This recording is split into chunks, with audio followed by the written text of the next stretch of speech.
All right. Welcome to ABL Live. My name is Anthony Brian Logan. Thank you for joining me tonight.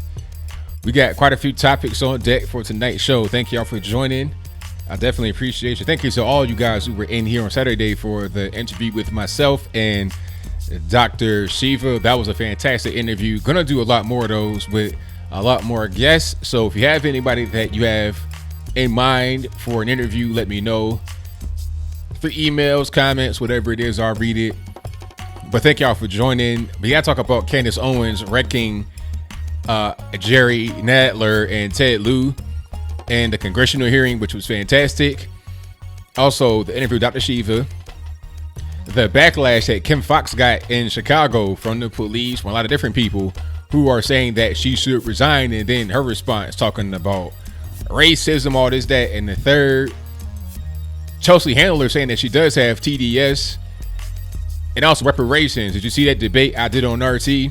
That was a fun time. Shout out to Reese Everson. That was a fun debate. There's a lot of things on deck for tonight's show, and I appreciate y'all for being here. Thank you to everybody in the chat. We got Eric Schultz, a gaming German musketeer. Savion Green, what's going on? David Ray. OJ, what's going on, OJ? The juice is loose. Black Wall, vote red in November. Raymundo 11. Spying Beast, John Dose. I know I pronounced that totally wrong. Dosif. Rick B, Fred the Felon. Shout out to all y'all for joining me tonight on today's expedition. Episode in edition of ABO Live, and that is my cue to go ahead and turn the camera right on. Thank y'all for being here. Most certainly appreciate all you guys. And do me a favor, if you're just now coming in, whether you're watching it on the restream or live, give me a thumbs up. It helps out tremendously. I really appreciate you. Thank y'all for joining. Most certainly. ABO squad's in the building. Shout out to my man Omar Adams, Shreebs, I see you. COC in Florida, thank you. The Ripped Reaper, John Rose, Kathy Hayes, thank you. Kathy Hayes Barker, pardon me. Will Redding, shout out to you, man. Yeah, it's a lot going on. I'm gonna give you guys a little bit of time to come on in, get you something nice and cold to drink, good to eat. We're gonna be here for a little while. We'll get to the calls in a moment. Shout out to my man, brother Moses. I see you, Liza Jean. I see you, No Little King. What's going on? All righty, good money. So everybody, please like the video, share the video, do all that good stuff. It helps out tremendously. We're going to get to all the topics, but have you guys seen Candace Owens rip, was it Jerry Nadler and Ted Lieu during the congressional hearing? How about her opening statement with her grandfather behind her? That was fantastic. Right on the money. You know, it was funny seeing all these people, all these blue check mafia people on Twitter talking about, why is she there? She shouldn't be there. You know, people just kind of hating. No need to hate, you know, just embrace it. You know, the conservative tent is starting to widen. That's what we want, right? We want more people to come into the fold. We want to be able to grow numbers. When you grow numbers, you're going to see those that you hadn't seen before. That's how it happens. So shout out to her. But yeah, and the Colorado governor, yes. Will Redding says she turned Nadler into Natless. Yes, she did. Ed Buck is a big donor to Ted Lieu. Yes, that's right, because Ted Lieu's in California, right, Liza Jean? Yeah. It was crazy to see Nadler talk about, you can't call him stupid. It's like, did you listen to her? Now, I look back on the actual video of that. He had a Washington Post paper right in front of him, just open, like he was reading the paper and not even really paying any kind of mind. He heard the word stupid and just assumed that she was calling him stupid or said something negative about him. Wasn't paying any kind of attention. So, hey, Nate, you saw that debate I did on RT? Yeah, shout out to Reese Everson. That was a fun debate.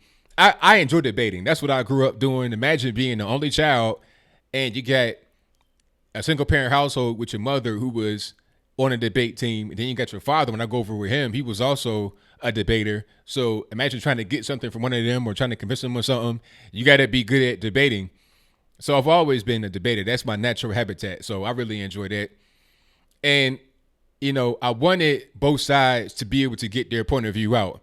I wanted my side to be heard, but I didn't want to overtalk her too much. So I wanted her side to get out there as well, so it'd be fair. But of course, I wanted my side to shine, so I did my best job. So hopefully you guys enjoyed it, and I was able to get my point across pretty well. Yeah, and Luciano is on their channels. Whenever you get a chance, check it out. It's about 15 minutes. Yeah. COC in Florida says it showed Nadler didn't care what Candace was going to say. He wasn't going to listen. Exactly. So that's why sometimes I say these, congressional hearings are kind of like dog and pony shows for those that are in Congress. They don't really care. But for those of us that are on the outside looking in, it is tremendous because we get to see people talk about real things in front of the government. And if you have a representative that was there that particular day, then you can press them on that and say, hey, well, I saw Candace speaking to you about X, Y, and Z issue. Where's a follow-up on that? And if they can't give you an acceptable answer, then it's time for them to go ahead and kick rocks and get on back down the road. That's how that goes. So it's very good for us, maybe not so much for them. Oh, I'm sorry. I didn't know I was still on Skype. The call's not coming in just right now. Give me a little while and I'll get to the calls. Yeah, like what I'm doing now is I am talking for a little bit in the very beginning just to kind of get everybody in here, get everybody settled, get a nice audience, and then I'll take calls a little bit after that. So thanks to the caller, but give me a little bit of time and I'll take the calls. And let me turn my phone notifications off so I don't want that to interfere. Yeah, it's all good though. Thank you to Kevin Duggan. Appreciate it. Yeah, real feminism, 100%. That's what I like, real feminism. If you're going to be a feminist, go about it the real way. I don't want to see all these people. Did you guys see that I don't know what you call this person's gender. They appear to be female biologically. I'm not sure what they have converted into, whether they are, a 68 Mustang, a Ford F-150. I don't know what they are at this point in time, but it looked like they had on clown makeup and they were getting really triggered over a meme. I mean, that right there, that individual may consider themselves to be a feminist, but that's not what true feminism is. Give me a regular woman that's talking about issues from a common sense point of view. Good feminism, not this, misgender. Exactly, Will Redding. Hey, thank you, Heather LX. I appreciate you. I try to come at things from a common sense, logical point of view. I don't like to be really extreme or anything like that. I'm just a regular dude. That's just me. I just bring myself to you. I have time to be able to, dig through information and research and just be knowledgeable about certain information. So I bring it to you guys. And thank y'all for supporting, because without y'all, it wouldn't be possible. But if you're just now coming in, please give me a like. Shout out to my man, Matt McKee. Listen to Matt. 68 Mustang, 100%. Celeste. That's what, these SJWs, they can identify as. They can identify as wherever they want to identify as at this point. I got you in a little while, Kerplunk. Don't even worry about it. Thank you to Frederick Fellon, who says feminism is sexy. There you go, man. 100%. What if we just, if everybody just had their particular roles like normal human beings, I think we'd be better off as the people. What do y'all think? Just everybody go back to being whatever you were born as, male or female. And just so simple. Some things should just be so simple, but they seem to be so complex in 2019. I'm not really sure why, but it is what it is. All right, let me put this on my social media right quick.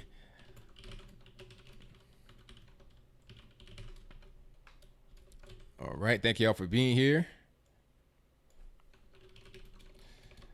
And what else is going on? Have you guys seen anything else in the news that has caught your eye? I know we didn't do a proper live show on Saturday because we had the interview with Dr. Shiva, which, by the way, was great.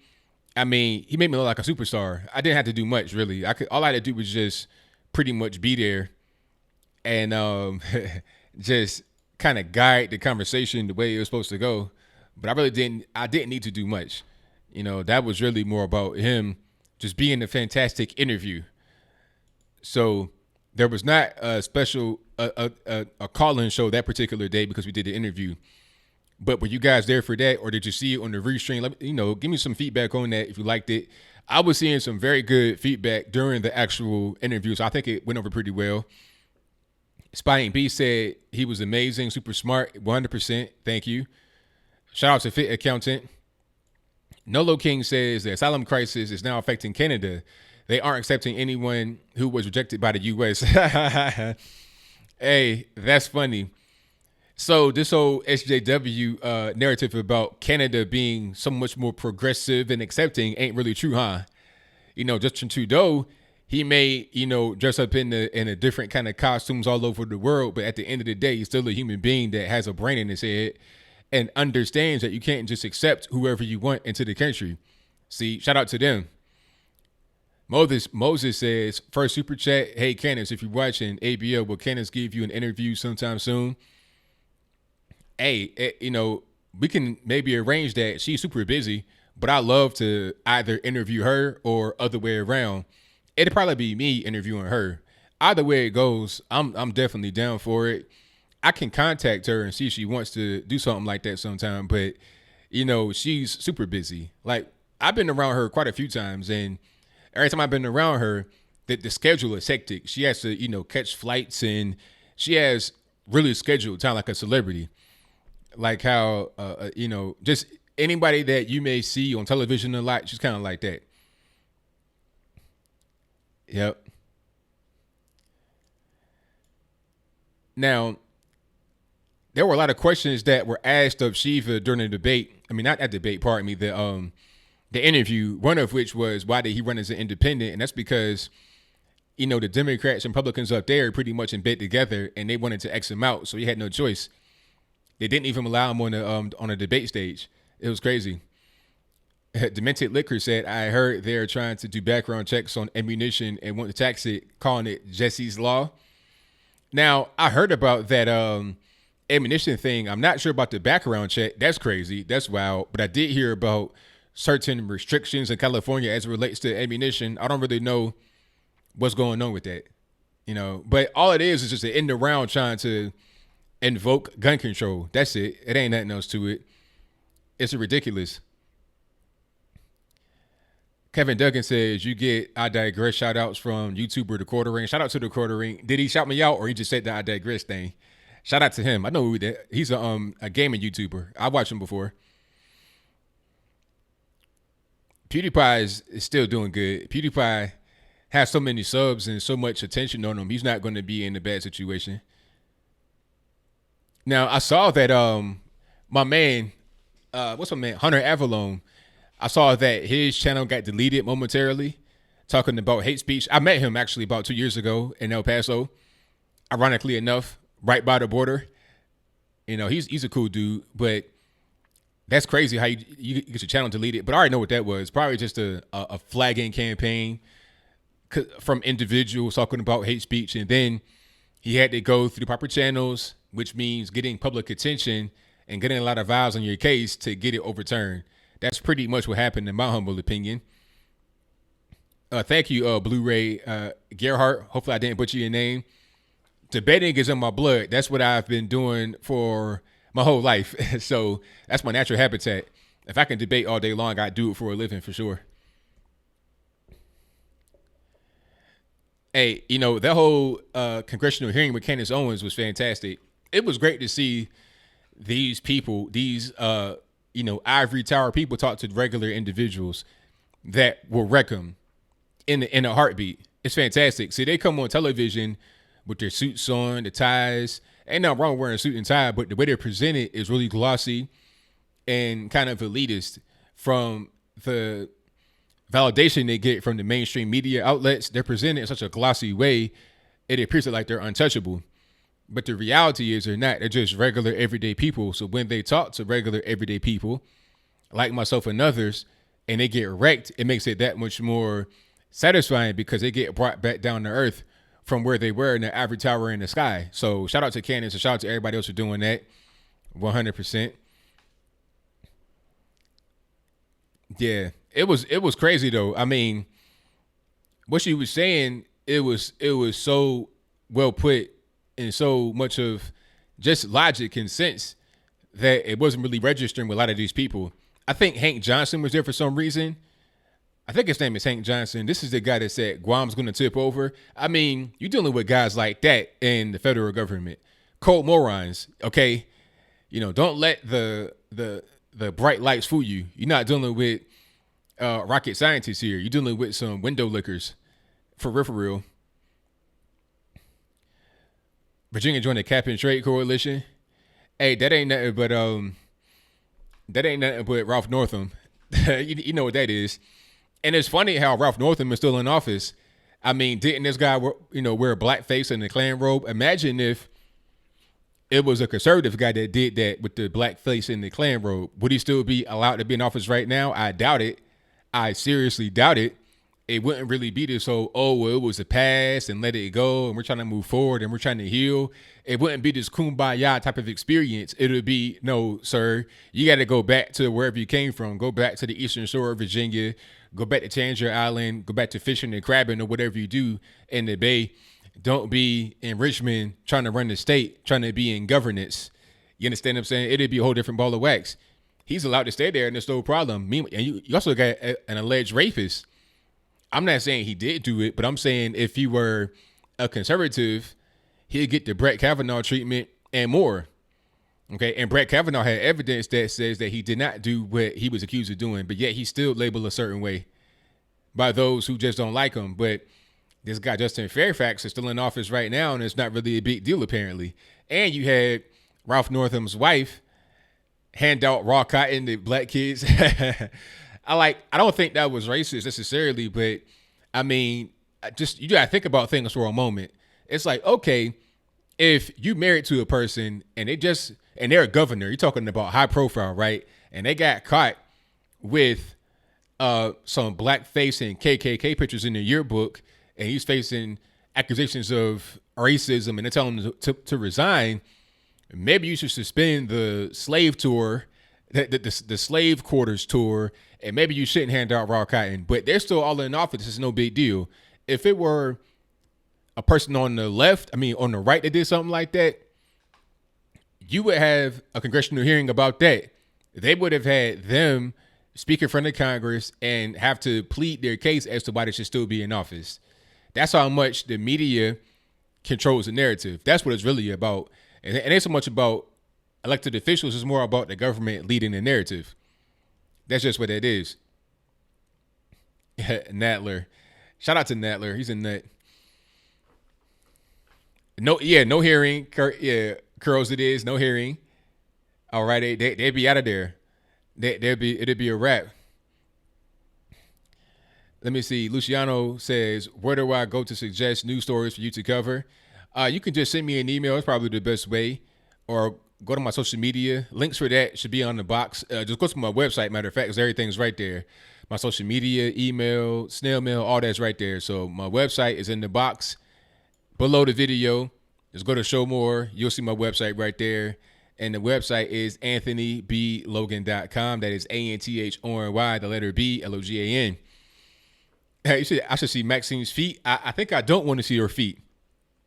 I can imagine how they look, and it's not something I really would like to see. Shout out to JB. I see you, boss. Have I seen that Black Lives Matter is protesting in support of Kim Foxx? I would not doubt it, because I saw some people out there that were trying to say that the Fraternal Order of Police in Chicago are racist, and they never had the best interests of black folks at heart. You know, people there are just trying to get some attention, really, because that doesn't make any sense. You know, because if you took away the police and just said, okay, y'all just have community policing, whatever you want to do, the murders will go through the roof, because the killers out there would take advantage of it. They know that there's no chance of them going to jail or really getting caught or having anybody really come out there and do something to them for real, because community policing, I mean, what is that? You can join the police force and patrol your community. If you live in the community, you're a regular person, no felonies, nothing like that, you can just go be a police officer right now and do what you think should be done. But people don't do that. So if they don't want to join the police force and get paid, why would they volunteer to police the community for no money? It doesn't make any sense. All you're going to do is have some old ladies be like neighborhood watch, that's not going to be enough to actually deter criminals from coming into your place. You understand what I'm saying? So that's not really what you want to do. Yeah, Southside Chicago, gang shootouts every week. I'm not surprised at all, unfortunately. Nocturne urine in Bergen County, New Jersey. Hey, I'm sorry to hear that. I really am. Hopefully you're able to get out of there pretty soon. 100. Hey, the best place really is down here in the South where I'm at. I'm in Tennessee, not far from the Georgia border, and it's great down here. Nice people, beautiful weather. You have some instances of gang crime in some of the cities, but it's nothing like up north. I said this before. If I had to live anywhere in the United States, it'd be somewhere south. I'm not trying to go New York, Jersey. Nothing wrong with those places necessarily if you live there, but it's not for me. It just ain't my cup of tea. I'm down here in the South and I'm good. Camden, Jersey. Yeah, it's unfortunate. Let me see. See, the black leaders, unfortunately, Rapper 10,000, the black leaders support people like AOC. It's crazy how they will support a person like AOC, but they won't support a Candace Owens who has more to help the black community than a person like AOC does. AOC has nothing. All she does is just talk about things that the team around her tell her to say that are going to help her become more popular. It's just search engine optimization type stuff. Blexit is coming to Chicago, Rapper 10,000. I'm not sure about the date, but we got one in Dallas coming up at the end of the month. I think the one in Dallas is on April 28th. So in about, 2.5, almost 3 weeks, it'll be a Blexit rally in Dallas on April 28th. That's a Sunday. After that, I think there's one in Chicago, but I'm not sure when or where. But you could look forward to that probably sometime in the summer. And if they have a Blexit rally in Chicago, I definitely plan on going. I would go to, I don't know. I'm kind of debating if I'm gonna go to Dallas or not, because there's so much going on that week. I'm not sure if I'll be able to go or not. But if I can go to Dallas, I will go to Dallas. 100%. If I can't go, but I'm not sure I'll be able to. But regardless of what, I'm definitely going to Chicago. Especially if I don't go to Dallas, I will go to Chicago for that Blexit rally, 100%. I could almost even drive up there. It's not even that far away. Boston, I'm not sure. I could have gone to New York, but it's just wrong timing. One in Kansas City. Hey, I'm gonna try to do some more traveling myself. If not with the Blexit rally people, I might just go do some things on my own and bring some friends with me, people that you may know. Let me see. George K says, do I fear crazy people coming up to me while I'm in public, attacking you for your positions? No, I don't have those kind of problems because where I live at is a conservative place. I live in Chattanooga, Tennessee, and you have some liberals here, but it's not really like that. This is a red state. I've met the governor, Bill Lee. I've met I've seen, I don't know if I talked to, but I've seen the representative for our district, Chuck Fleischman, both conservative. Everybody here is conservative for the most part in leadership. So you don't have those kind of problems. You can open carry. It's not really a big problem, So people come up to me and shake my hand all the time. I've been in the airport. I've been in the grocery store, wherever I'm at. People come up to me and shake my hand. People that may recognize me or may just like if I have on a MAGA hat or something like that, they'll come up to me and say, nice hat. Let me see. Luciano says, are conservatives as racist as the media turns out to make them in your town? Nah, that was never the case. It's always the liberals that were the racists. When I was a liberal, I was a racist. That's what liberalism is all about. Liberalism is all about identity politics. It's all about trying to fit into a certain box. And you have to do certain things once you're in that box. So, for example, under liberalism, you got to fall into the category of black if you're me, right? That's your box you fit in. Within that box, you have certain parameters you can't really go beyond. And if you do, then you get attacked by the liberal establishment, if you will. That's kind of how that works. But if you're a conservative, it's all about just having everybody fit under certain kind of rules of conduct. It's not race based. There are certain expectations of everybody. Treat everybody nice, be kind, be nice, do things for yourself, don't rely on the government, that type of thing. It's more of a self-uplifting type of philosophy, in my humble opinion, versus under liberalism, where it's more about controlling certain groups by their characteristics and identity. So I don't have a problem with racism here. It's always been the opposite. When I moved here first, I locked myself out of my house just by accident because I wasn't thinking. I took the trash out and I locked the door behind me, and I realized, I have no key. This is not an apartment. What am I going to do? So I walked to the hospital, found a police officer, and I was like, hey, I locked myself out.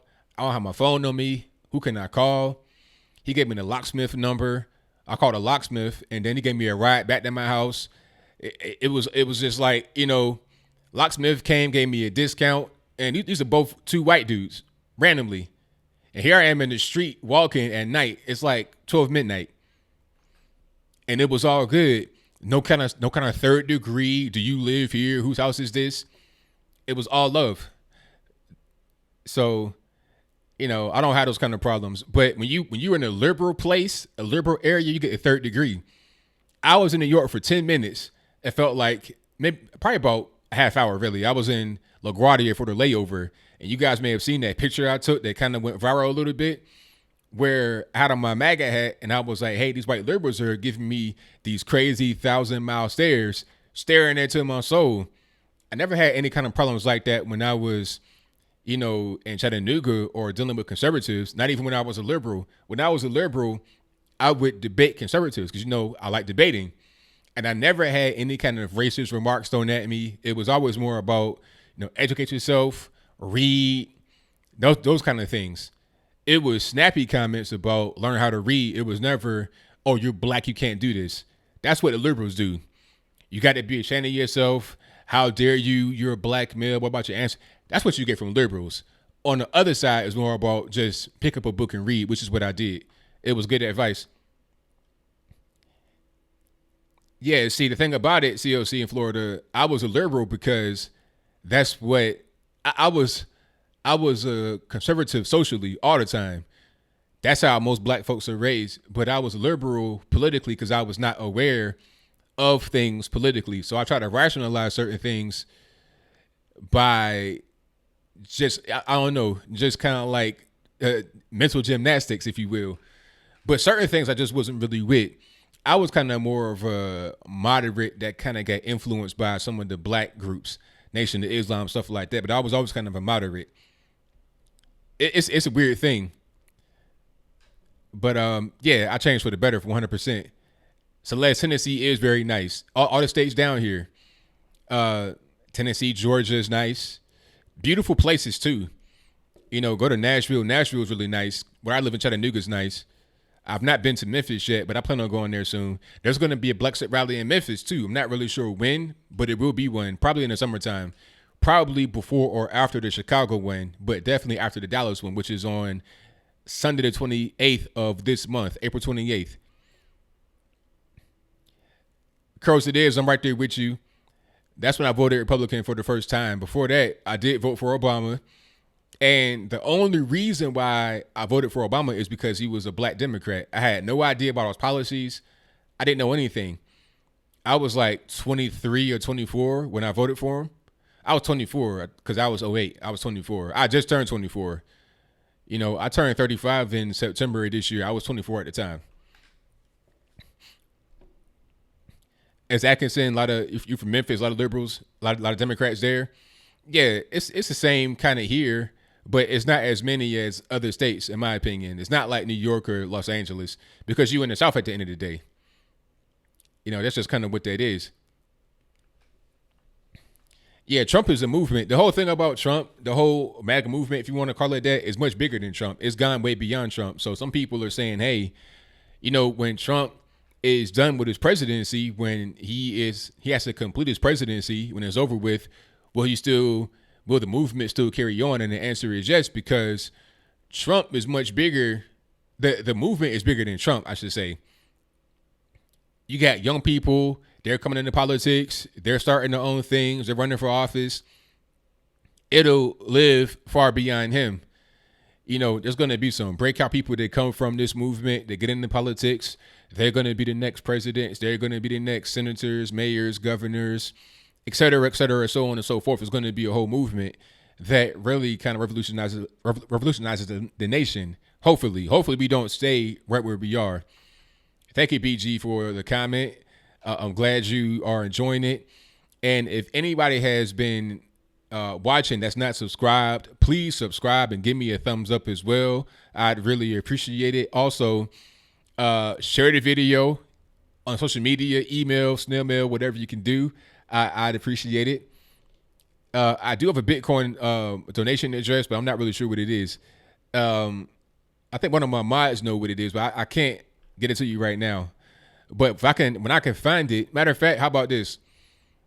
If I can find it, I'll put it in the chat and you guys can get it there. Or you can email me, whatever you want to do. Should we change the school system? That's a long question. I might answer that in the video.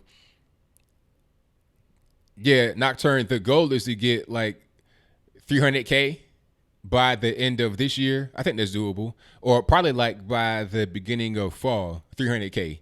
And then by next year, we're trying to get to about 350.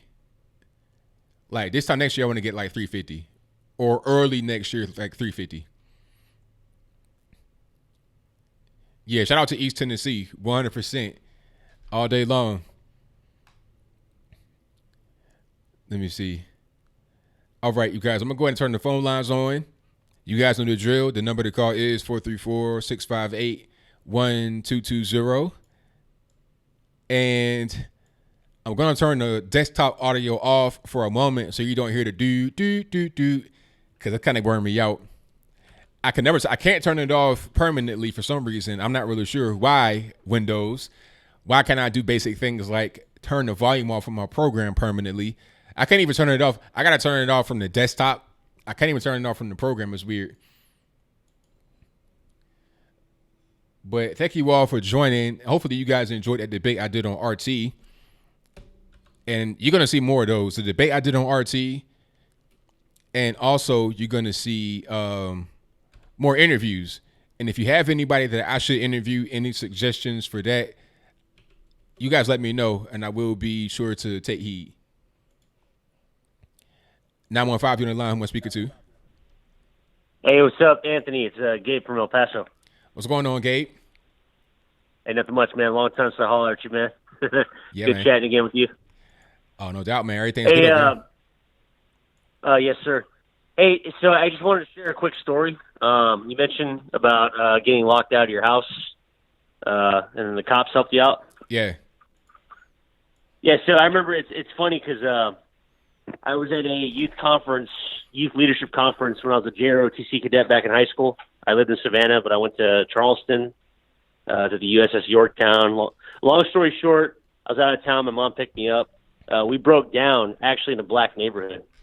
So it's funny because we're of a Hispanic background. So we broke down in front of this house, and the neighborhood was black. So it's funny because we got invited inside, so my mom could use the phone. We didn't have cell phones back then. And long story short, the man and his family were very friendly. And it's funny because my mom, or my upbringing, but my family, they're not as comfortable, but I was growing up in Savannah, so I was more comfortable than they were. But they weren't used to interacting, I guess.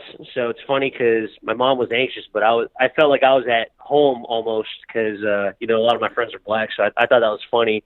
Here we are getting helped out. My mom was like nervous and stuff.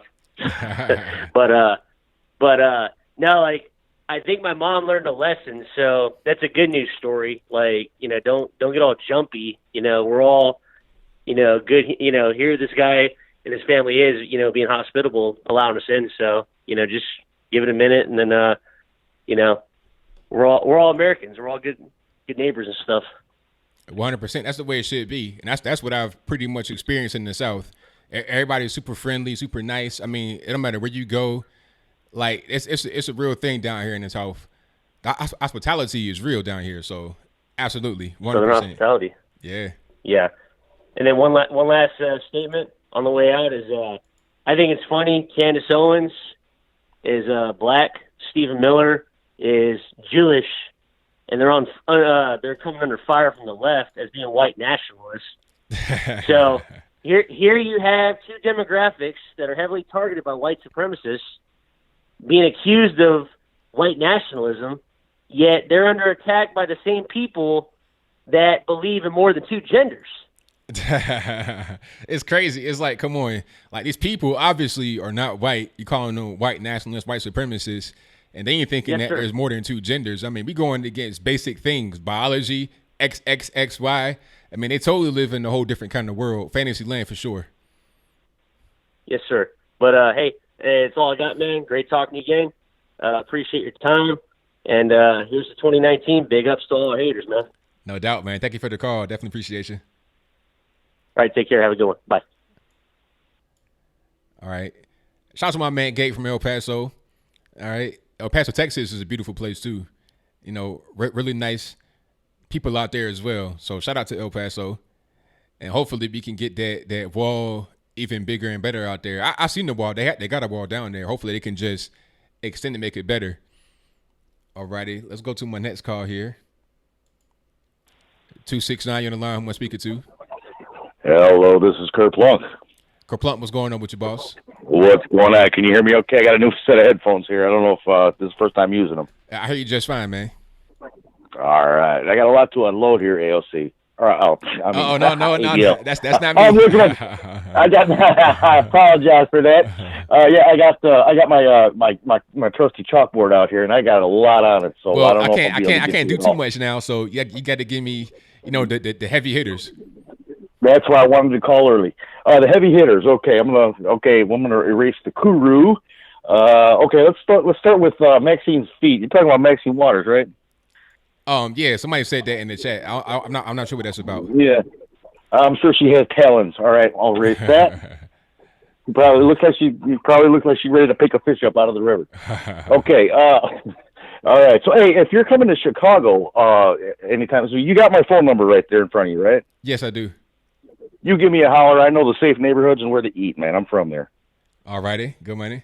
All right. You give me a holler. I'll meet you down there at O'Hare Airport. I'll pick you up. All right. Sounds good to me. Yeah, I'll get a big Uber. It gets 12 miles to the gallon. We'll do it the right way. No doubt. All right. All right. Now this Foxx presser that with Jussie Smollett. Who is it speaking with her? Was that Al Sharptongue or was that Jesse Jackson? Messy Jesse. Oh, that's Messy Jesse. Yeah, that's right. Now he's looking bad. Oh man, I didn't know. Yeah, he looks real bad. I mean, I thought the same thing. He's about 77, 78 years old, but it looks like he needs to go ahead and sit down because the actual motor skills are leaving him. Yeah, he was incoherent. You couldn't really make out what he was saying or trying to say either. Just like they just like propped him up like they did Hillary Clinton. He's like I'm sorry to say it, God forbid. He kind of looked like a walking corpse. Yeah, it was pretty bad. It was pretty bad, and so I thought our prayers go out to him too. He might have been a troublemaker in his day, but dang, I don't think he's been making much trouble anymore. Okay, have you seen this little lunchbox? You know what that is? You know who she is? I saw that. That's the girl with the clown makeup on. Yeah. Well, I don't want to say girl because I don't want to misgender that person or whatever kind of species they are. So I say that entity with the clown makeup on. Yeah, I did see that person. All right. Now I've watched a few of her videos, and she does identify as a girl. Says she's bisexual and she's got a husband and a girlfriend. Of course. Yeah, there's all kinds of stuff going on with her. Yeah, she's a wreck. But yeah, even her makeup's a little bit. She went outside the lines a little bit. But yeah, I see this honk thing, and it's the new NPC. And by the way, I like your new T-shirt, the MSNPC T-shirt. That's really cool. I appreciate that. Yeah, a little selfless plug for you on that one. Okay, so we got past that honk. Oh yeah, the honk thing. It's supposed to be racist clown now. So, did you see that the Peppy with the rainbow hair? Now, yeah, I saw that. So is that the new the new wave, the new meme to trigger people, the Peppy with the It's the clown? new, yeah, Peppy with the clown nose and the rainbow hair. Yeah, that's the new racist thing they got going on. The 4chan guys did that. Shout out to the 4chan guys. You know what? It's hilarious how they you know they could put out anything and the media would eat it up. Because they'll probably say now that the Pepe clown is also racist. Like they put out milk as being racist, and some of the white supremacy that got accepted. They put out the OK sign as being the white supremacy sign, and people are really saying it. Like it's a real thing. People actually believe now. It's crazy. Right. Let me erase that one here. We got AOC. She come out with Blacksit. I heard you just talking about Blacksit. But now that she hashtagged the new one Blacksit. It's pretty bad. And this is new, so I want to check into that first. Yeah, I saw that. Now the thing about it is, what she was trying to do was like the Southern Baptist preacher type of drawl. You know, that type of thing that Hillary Clinton did. That I ain't no ways tired. That type of thing. But see, the thing about it is, she kind of like doubled down on Twitter talking about, well, I grew up in the Bronx, all this, that, and the third. Now, I'm not a rocket scientist. I'm not a genius over here. But since when did New Yorkers sound like Southerners? I'm not sure that is really a thing. How about you? No, I have a traveling accent now. I've spent some time. I lived in Arkansas for a little while, and I lived in Illinois. I lived, in California. I was in California for a little while, so I picked up a little bit of that. So when I'm in these places, in different places, they know I'm from somewhere else, but they can't really nail it down where I'm from. Right. So I grew up in a very, very mixed neighborhood. So and I did impressions. I used to do impressions on CB radio way back in the day, and I can sound like a Chinese guy, or I can sound like a black man or a Southern man. I can sound like a little kid sometimes. I throw my voice around, right? And I poke fun, and it's healthy, clean fun, and people laugh. So I just kept on doing it. It worked for me. It got me little street cred points. So anybody, I can just about talk with anybody. No doubt. If you know anything about the CB radio, there's Channel 6. They call that the Super Bowl. It's mostly black folks. And they get real loud radio. I didn't know it was a community out there with people on CB. I had no clue. Yeah, there's a whole community of people that are CBers, and they've been doing it for years and years and years. It's amateur radio, and they talk just like we talk, except it's free airwaves, Gotcha. And they talk all over the world. So yeah, Channel 6 on the CB radio is called the Super Bowl, and it's mostly black people. Okay. And white people get in there too and try to hash it up, and it's not racist. It's just fun. So people do that. And they actually play hide and go seek with that too. They call it fox hunts. You get a radio and someone tries to find you. No doubt. The louder the radio gets, the closer you are to them. So they have fun with it, and they waste a lot of gas, but so then there's that. Okay, this reparations thing. I seen you on RT. Yeah. I seen that today. You destroyed her argument without destroying her, and I think that was pretty classy.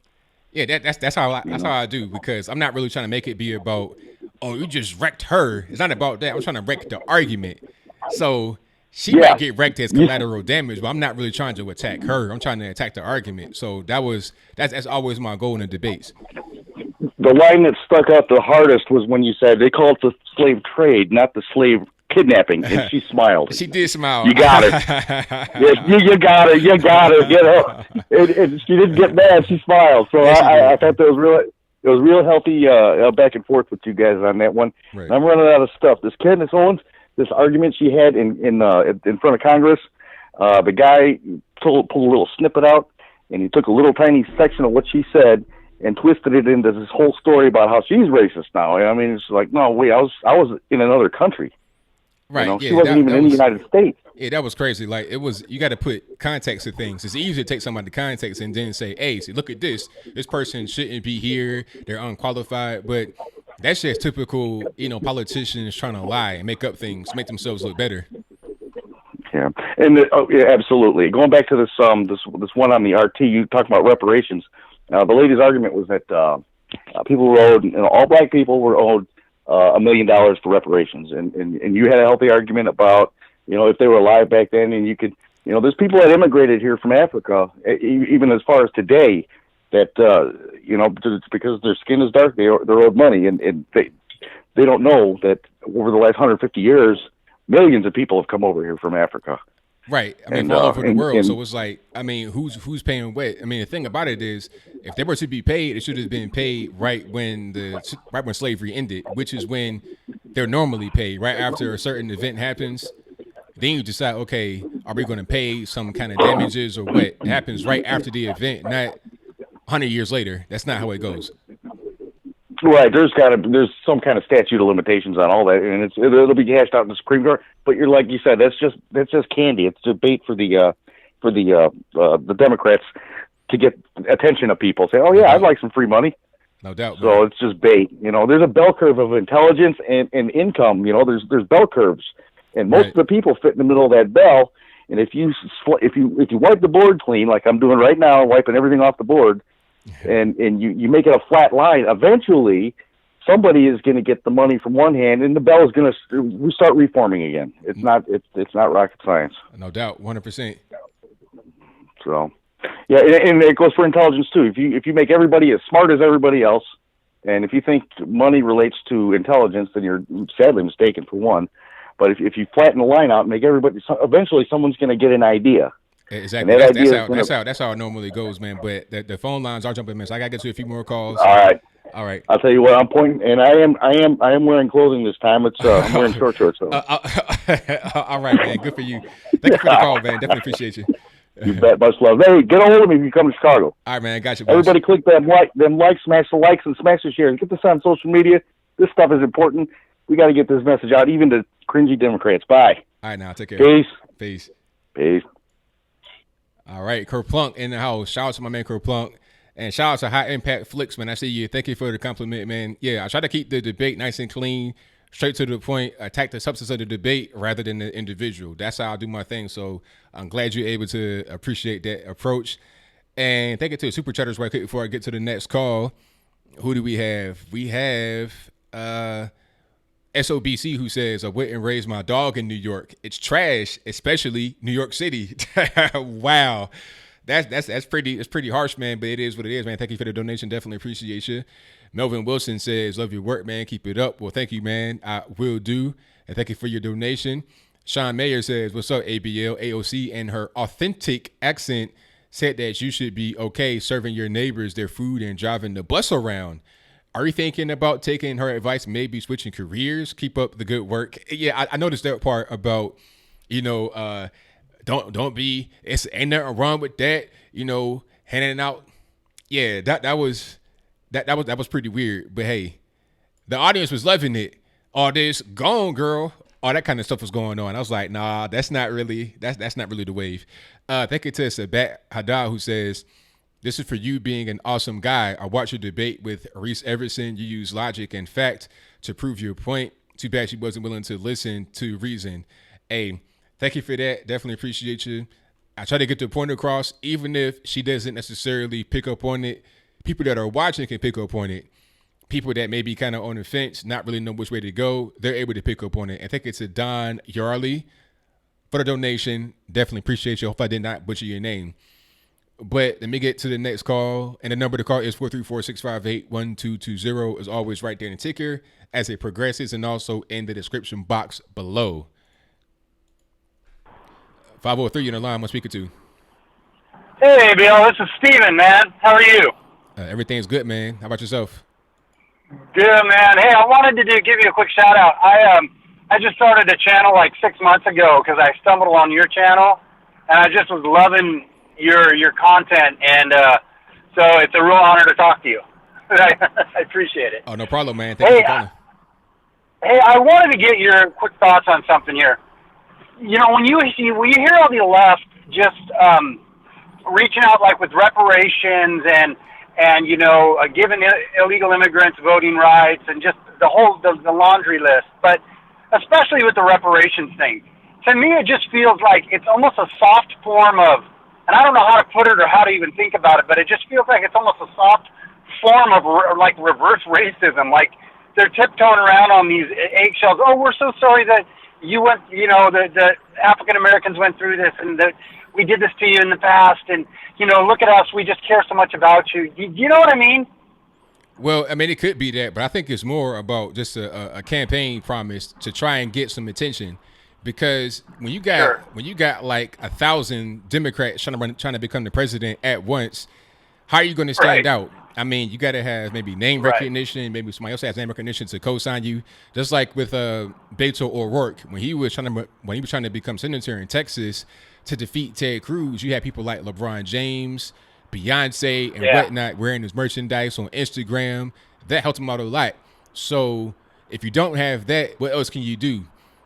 Reparations. Right. Okay, I'll give you $100 million. I'll give you $200 million. I'll give you $1 billion. And then it goes on and on from there. No, who can top the next Democrat as far as pandering to certain groups to try and get votes that way? That's what it's all about. They won't actually follow through with it, because I think Cory Booker came out and said he wants to have some kind of team to investigate how much it should be.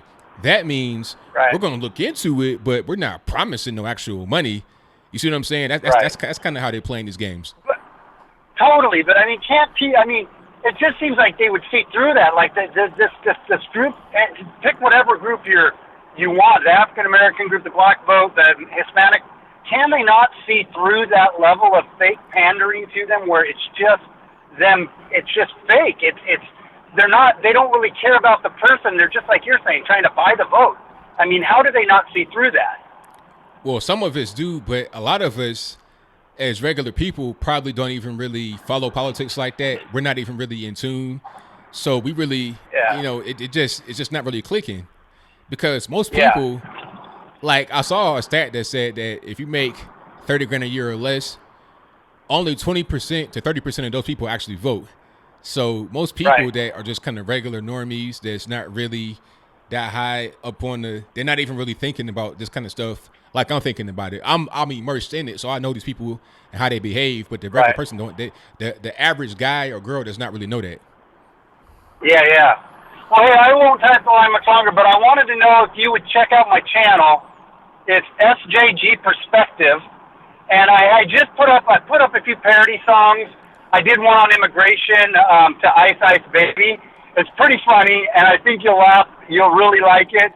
And then I just put one up yesterday that's to Tell Us Lies by Fleetwood Mac, and it's to kind of the Beto O'Rourke and what the left's pulling out with taking Trump out of context.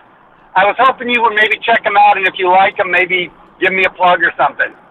All right, man. Well, I got your bookmark, so I'll check you out right here. And thank you for the call. Definitely appreciate you. All right. Thanks, brother. Talk to you later, man. All right, now. All right, bye. All right. So shout out to the caller. His channel is SJG Perspective. I'll drop a link to it right here if you want to check it out. It was a little bit of music playing just now. You may have heard that. I went to his page right as he was saying it. So y'all know that I'm right on it. And let me see. Let me get to the next call. Hold on. I think I'm caught up here. Yeah. Let's get to the next call. 347, you're on the line. Who am I speaking to? 347. Hello? Can you hear me? I can hear you just fine. Oh, great, man. Finally got a chance to talk with you, brother. Listen, I just want to touch on that subject about AOC lady and her little weird accent. My name is Rick. And I grew up in North Carolina. I live in Bronx now. It's weird when I heard that little speech of her, and like you said, the pandering, the changing of accent, man, it threw me off. My cousin was with me, was watching that. Oh man, it burnt me up for a second, man. Listening to that nonsense. Yeah, because my thing is, it's like it don't matter how you talk, how you are, just be yourself. You know, why must you change it to a whole different accent when you're talking to black folks? Like, what's the point in doing that? You're trying to be fake. You're trying to pander. Like, why do that? Just be yourself. And then the crazy part is that how she kind of like doubled down on it, talking about, well, I come from the Bronx. There's different linguistic cultures, but you live in New York now. I mean, do you hear native people that are living in New York sound like that? Like Southerners? Not at all. Right. Not at all. I mean, listen, I'm Spanish. I'm Puerto Rican. Yeah. But this is, when I first came to New York City, I sounded country. I had that accent. I lost it when the longer I lived up here. I came up here in 2001. The longer I stayed here, it just kind of faded away. I don't hear not one person speaking with any Southern accent unless you're visiting. Right. So all that nonsense you tried to pull in that and try to how can I say, try to reach and be a part of something. That to me is stupid. Be yourself.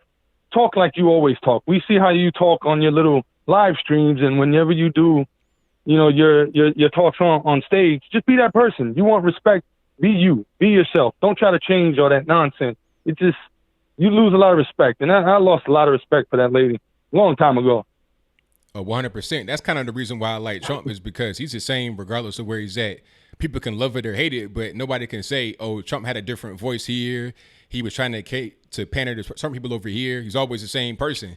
That's what I like. And that's me too. And I respect anybody that's like that. Regardless of where I am, I'm going to be me. And if you're confident in yourself, and if you love yourself, and if you're a righteous person, you can be yourself wherever you go when you're fine. Yeah, definitely, man. Listen, and on another note, I love your debates, man. Keep at it, brother. Keep at it. I'm with you 100%, man. Will do, man. Yo, tell them a new butt. Excuse my language. Tell them a new butthole. That's all I got to say on that, man. You take care of yourself, man. Enjoy. Thank you for the call, man. Definitely appreciate you. You got it, man. Later. All right. Shout out to the caller coming from New York by way of North Carolina. So he came from Carolina, right? I grew up in Virginia, and Carolina's right there. We used to go to Carolina all the time to get fireworks. It's like half hour away. Going to like Elizabeth City, Outer Banks, Onancock, all that kind of stuff. Not Onancock, but like, what was that? I don't know, it was like Corolla, whatever it is down there. But anyway, you go to the border station for fireworks, go to East City to hang out. So he was down there, and they definitely don't have New York accents down there. He moved to New York, and you've been there for almost 20 years. Your accent leaves you. So there's no black Southern preacher accent normally found in Bronx, New York with Puerto Ricans. It's just not there. It's just like saying you grew up in Virginia where I grew up and you have a New York accent. Nobody in Virginia has a New York accent unless you came from New York recently. It's just, it don't make no sense. So shout out to everybody watching, and thank you to Super Chatters right quick. Hold on one second. We got No Apology C. Thank you for that. James O. Garcia says, Marcus Tucker says ABL is cooning. Well, if being a strong, independent man is cooning, then he is good to his charge. So there you go. 100%, man. Thank you for your donation and your kind words. Definitely appreciate you. Someone else says, thanks for all you do, and God bless the 4Js too. Shout out to the 4Js. I met Jermaine and my man Will Johnson. I've not met Jamal and my man, I forget his name. I can see his face, but I forget his name. He has 2 flags behind him. I forget his name. I'm sorry. But I've not met them yet. But I've met Jermaine and Will Johnson. So shout out to them. Those are my brothers right there. And let me see. Thank you to High Impact Flicks, who says, guys, don't forget to like and share ABL's videos. It goes a long way in overcoming the Google algorithms. Also, consider supporting ABL's work on Patreon, PayPal, and Super Chat. We got to stick together. Much peace to y'all. And thank you for that, man. Really appreciate you, man. It means a lot to me from a fellow YouTuber to come on here and support and tell others to support as well. So thank you. And y'all go subscribe to High Impact Flicks if you have not done so already. And I see him right there in the chat. You see right where I'm pointing at on the screen. So y'all go ahead and subscribe to my man. And thank you to Philip C, who says, let me see right here. Hold on one second. I love you too much, brother. ABL, just watched the RT debate. You just exterminated another parasite. Nah, she was nice. She was cool. But, hey, if she got wrecked, she got wrecked. He also says, keep up the amazing work you do every single day. Thanks so much. Hey, I appreciate that, man. Let me see. Let me go to the calls. I'm going to get back Super Chats in a minute. Thank you for donating. Most certainly appreciate you. Let's go to 281. You're on the line. Who am I speaking to? Hello, it's Anthony. Yes, it is. You can hear me? Yes, my name is Anthony from Houston. I just want to discuss a few things on the ABL show. I want to discuss about the Candace Owens kerfuffle. Man, she was on fire. She put all those leftists in their place, but they're completely blinded by their own biases, so they won't accept reality. Yeah, they're pretty much in their own little world. I'm not even really sure why they were there. It's kind of like just window dressing at this point. Well, maybe the whole point was just to be this a contrarian, divisive, because the guy Nadler wasn't even listening. She was talking, and he's talking about don't call Ted Lieu stupid. She didn't say anything like that at all. It was like he was reading this paper. He heard stupid, and then Ted Lieu's name somewhere close together. So he just said, "Oh, she was calling him stupid." He had no idea what was going on. They're just there just to be haters, essentially. So yeah, she wrecked him, and it was a fantastic thing to see. It sure was, because I think they just, they have selective hearing. They only hear what they want to hear, or if they hear something, they'll just twist it around to say that this person, basically putting words in somebody's mouth. Right, exactly. And AOC and Clinton, those two, I believe they replicate blacks. They replicate the black voice, like when Hillary could say, "I got hot sauce in my bag," and AOC has the accent. I think they just want to win their votes and nothing else. They don't care about trying to bring bring them up to be independent and to be less government dependent, that kind of stuff. They don't care about them, only just the votes. Yeah, it's all about votes. They have no real interest in trying to help anything go any further, and they'll do anything to get the votes. They might do like a Justin Trudeau and come down in a dashiki. I'm waiting on the first.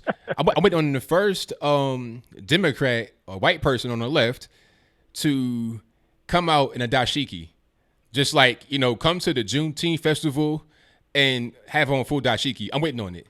It's a next step, because you already have Trudeau up there in Canada kind of inching towards it, wearing a turban and stuff like that when he goes to different countries.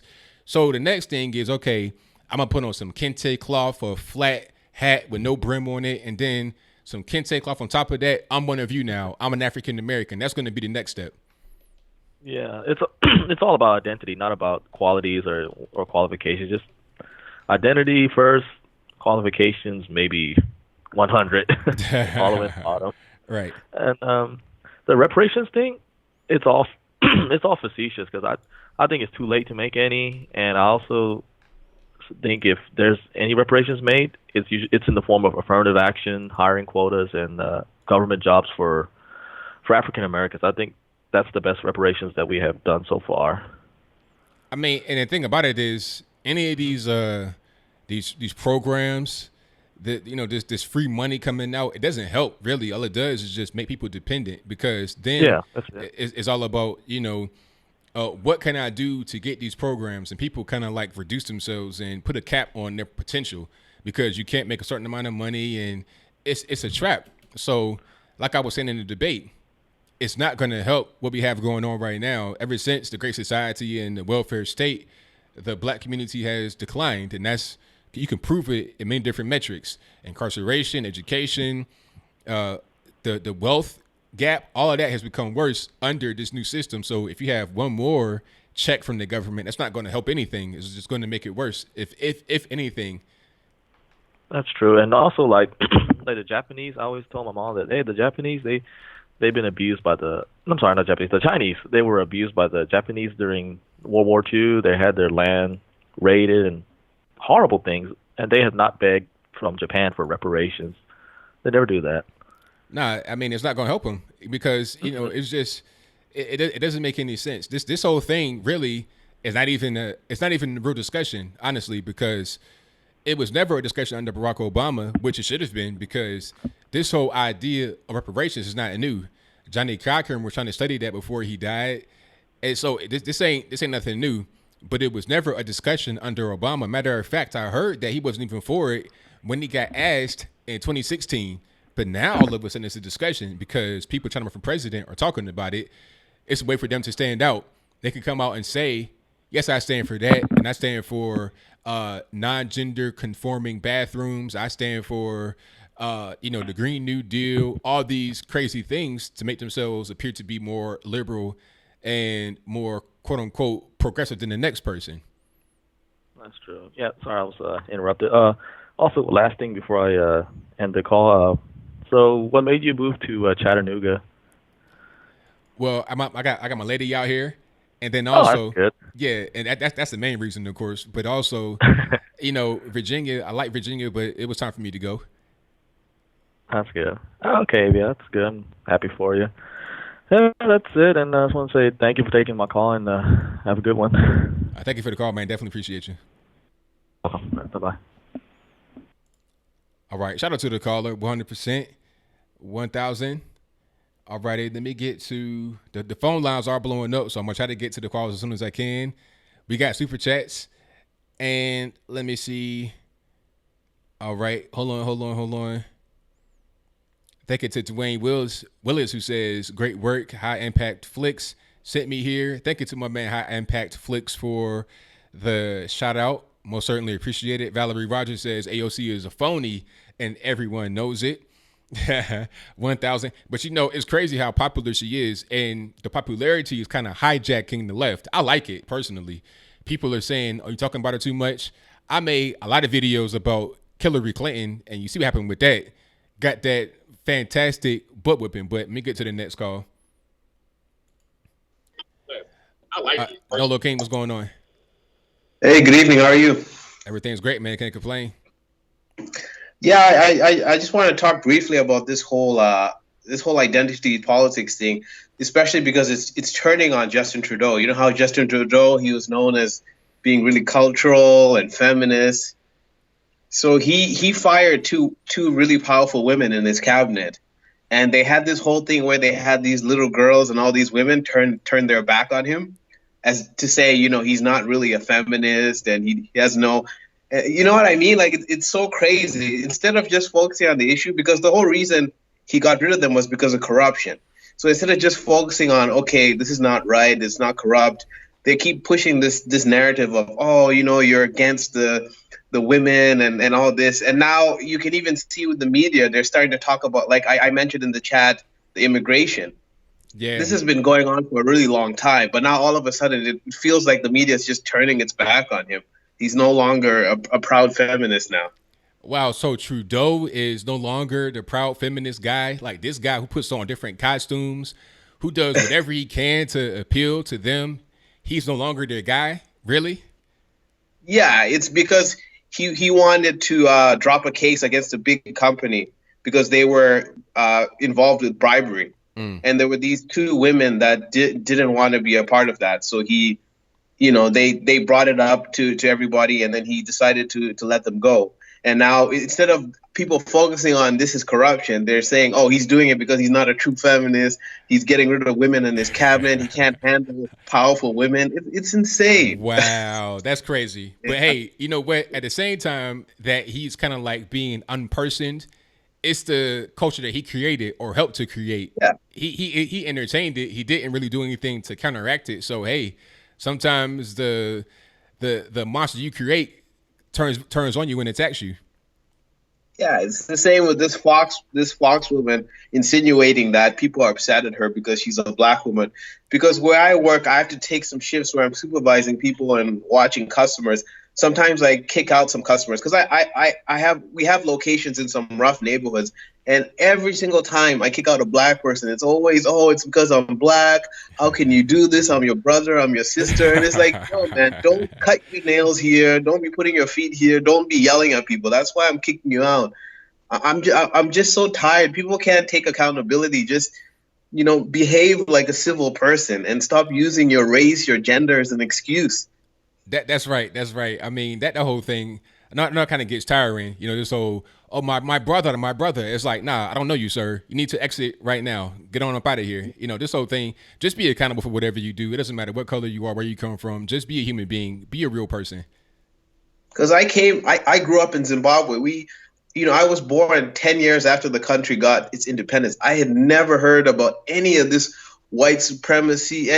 I never heard Africans talk about, slavery is keeping us back. Never. Not until I got here that I heard all this crap, and I can't believe it. I come here, I'm so grateful. Even people who are poor, they're living way better than a lot of people in Zimbabwe, and people here have no idea what they have. It's really sick. Like, people need to take accountability. Like, stop looking for handouts, reparations, all this stuff. Just work hard, do the best you can with what you have, and see what happens. Anyway, it was great talking to you as usual. Take care, man. Thank you for the call, man. As always, definitely appreciate you. Peace. Nolo King with nothing but facts on facts on facts. And you know what? The thing about it is, he comes from Africa, and the reason why he probably didn't hear anything about this white supremacy and the white man is because he lived in the majority black country. When you come to these countries in the West that have majority white people in it, you have white guilt too. So that kind of fuels it.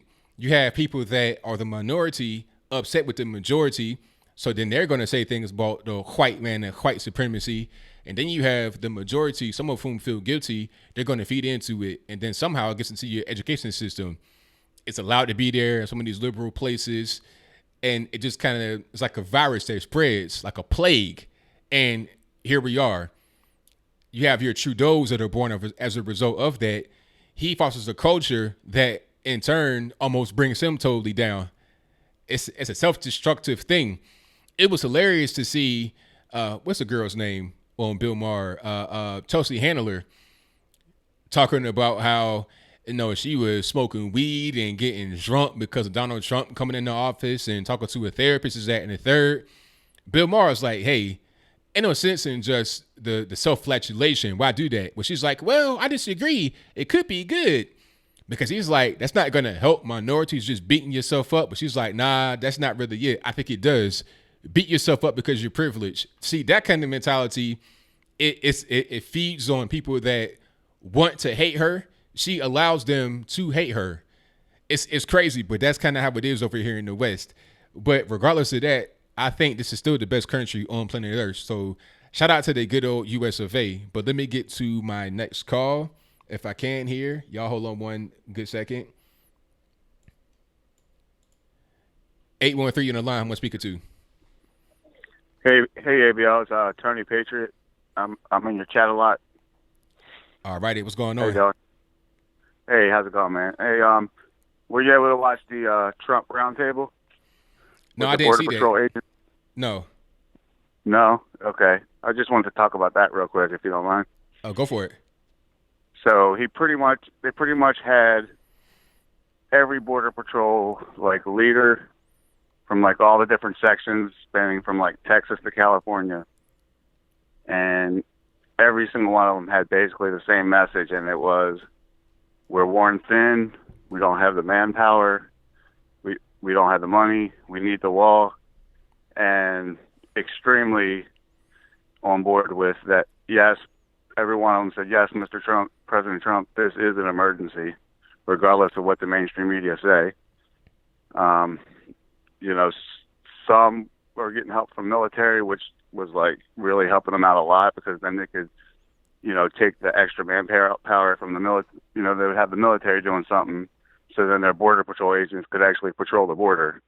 But then there's other sections to where they're so busy just processing people that the border is sitting there wide open, because, they have say 60 agents, all 60 are processing, family units, this, that, and they're not even able to patrol the border. Right. So, and then it wasn't long after, I think a couple of days later, I watched that, and a lot of them were thanking President Trump and things, and but not a couple of days later, I see every Democratic candidate running for president talking about how President Trump's fabricating this emergency. It's not an emergency. I just think it's absolutely ridiculous. When you need to talk to the people that are down there dealing with it. They're the experts. Yeah, exactly. It's crazy how they say things like that when it's obviously false. Just like it did, a little while ago with the Candace Owens situation, where Nadler said she called Ted Lieu stupid. I mean, it was right there on videotape just moments ago, and you just outright lied to say something that didn't happen. That's what they do. They'll say anything that they can to just appeal to their base. They'll totally ignore facts, ignore things that are right in front of their face. You can have every Border Patrol agent in the whole United States of America say they want the wall, and it's an emergency, and they're being overwhelmed, and they don't have the manpower. They can see that on TV and totally ignore it. And then they say that the wall will cost too much. Well, if they lived in reality, they will understand that if you are undermanned at the border, you don't have enough agents, you don't have enough, equipment, then putting the wall there would cut down on a lot of that cost you would need. Because they say that, it's immoral all right, well, look, if you want to cut down on costs, put the wall right there. So if a Border Patrol agent would normally be there, the wall is just, it's never going to need time off or to get paid a salary or anything like that. It just makes sense to do it. But since a lot of their base does not like the wall, they'll try to find any kind of way in the world to be against it. Because imagine if Nancy Pelosi was to be like, yeah, we need the wall right now, considering she is in California and a lot of her district is right there in the belly of the beast of liberalism, San Francisco. She can't be against it because that's going to cause her to lose her job.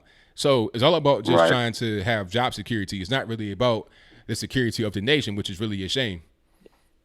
Absolutely. I mean, that's what they're put in position to do, to represent us and to protect us, and they're obviously failing. But in good news, they did walk away from it saying that by the year 2020, that we should have walls stretching from Texas to California, other than like the spots that are like such rugged terrain you can't get through anyway.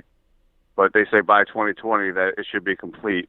From Texas to California, it should be completely walled off.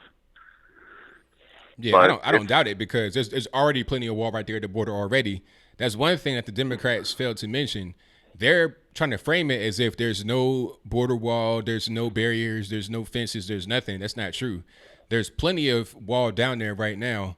All we got to do is complete it and make it better. It's simple. So it wouldn't take that long to actually build it. Absolutely. And I mean, it's just really what the main purpose of it is. It's a great tool for the Border Patrol agents, to take the burden off of them. Okay. The wall's there. Now they can man the few spots that might be open, or they can work on processing people and making sure people are getting medical attention right away. And I mean, they go out in the desert and save lives all the time, so I mean, it's just really a tool to make their job, so that they can actually do their job. That's right.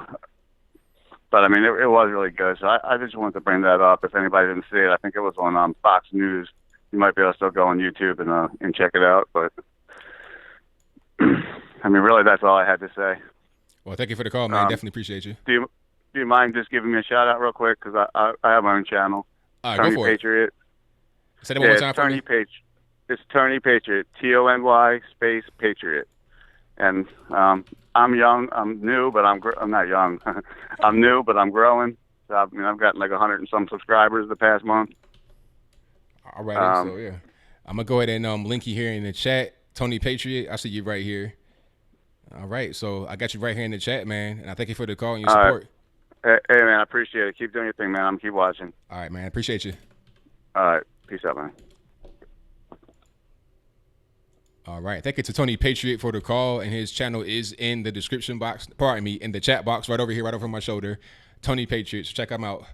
And the super chats, they've been coming in fast and furious. Thank you all for donating. Really appreciate you. Ben La Body, hopefully I did not butcher your name, boss, says, good stuff, my friend. Ben from Canada, thank you for that. My man, A Sweet Speak, says, Candace Owens was great, and so are you. Keep up the good work. Thank you for that, man. I really appreciate you. As always, Shreves, my man Shreves says, love the interview with Dr. Ayyadurai. Thank you for that, ABL. Great debate, too. The insane, extreme, leftist, socialist, communist, evils, banksters, puppet masters, above and beyond them, they are relentless. Eyes wide. 100%, boss. Thank you for that. Definitely appreciate you. NYBSFP, I know I butchered that, but I'm sorry, says, best thing about ice cream, so many flavors. Whoever sticks strictly to their vanillas or chocolate, I just can't relate to. There you go, man. I don't want to, assume nobody's gender, but thank you for your donation and your words. Definitely appreciate you. And thank you all who are here watching. If you have not given me a like on the video yet, please do so. We're talking about Candace Owens, Reckon, Jerry Nadler doing the actual, the congressional hearing. We're talking about a lot of different things. The Foxx Backlash, the Trump Derangement Syndrome, Wrecking the Nation, all kind of things. It's a call-in show. And if you want to call in, the number's right below me in the ticker. Sometimes whenever it wants to pop up, and also in the description box below, always. and let's get to my next call. 6.7, you're on the line. Who am I speaking to?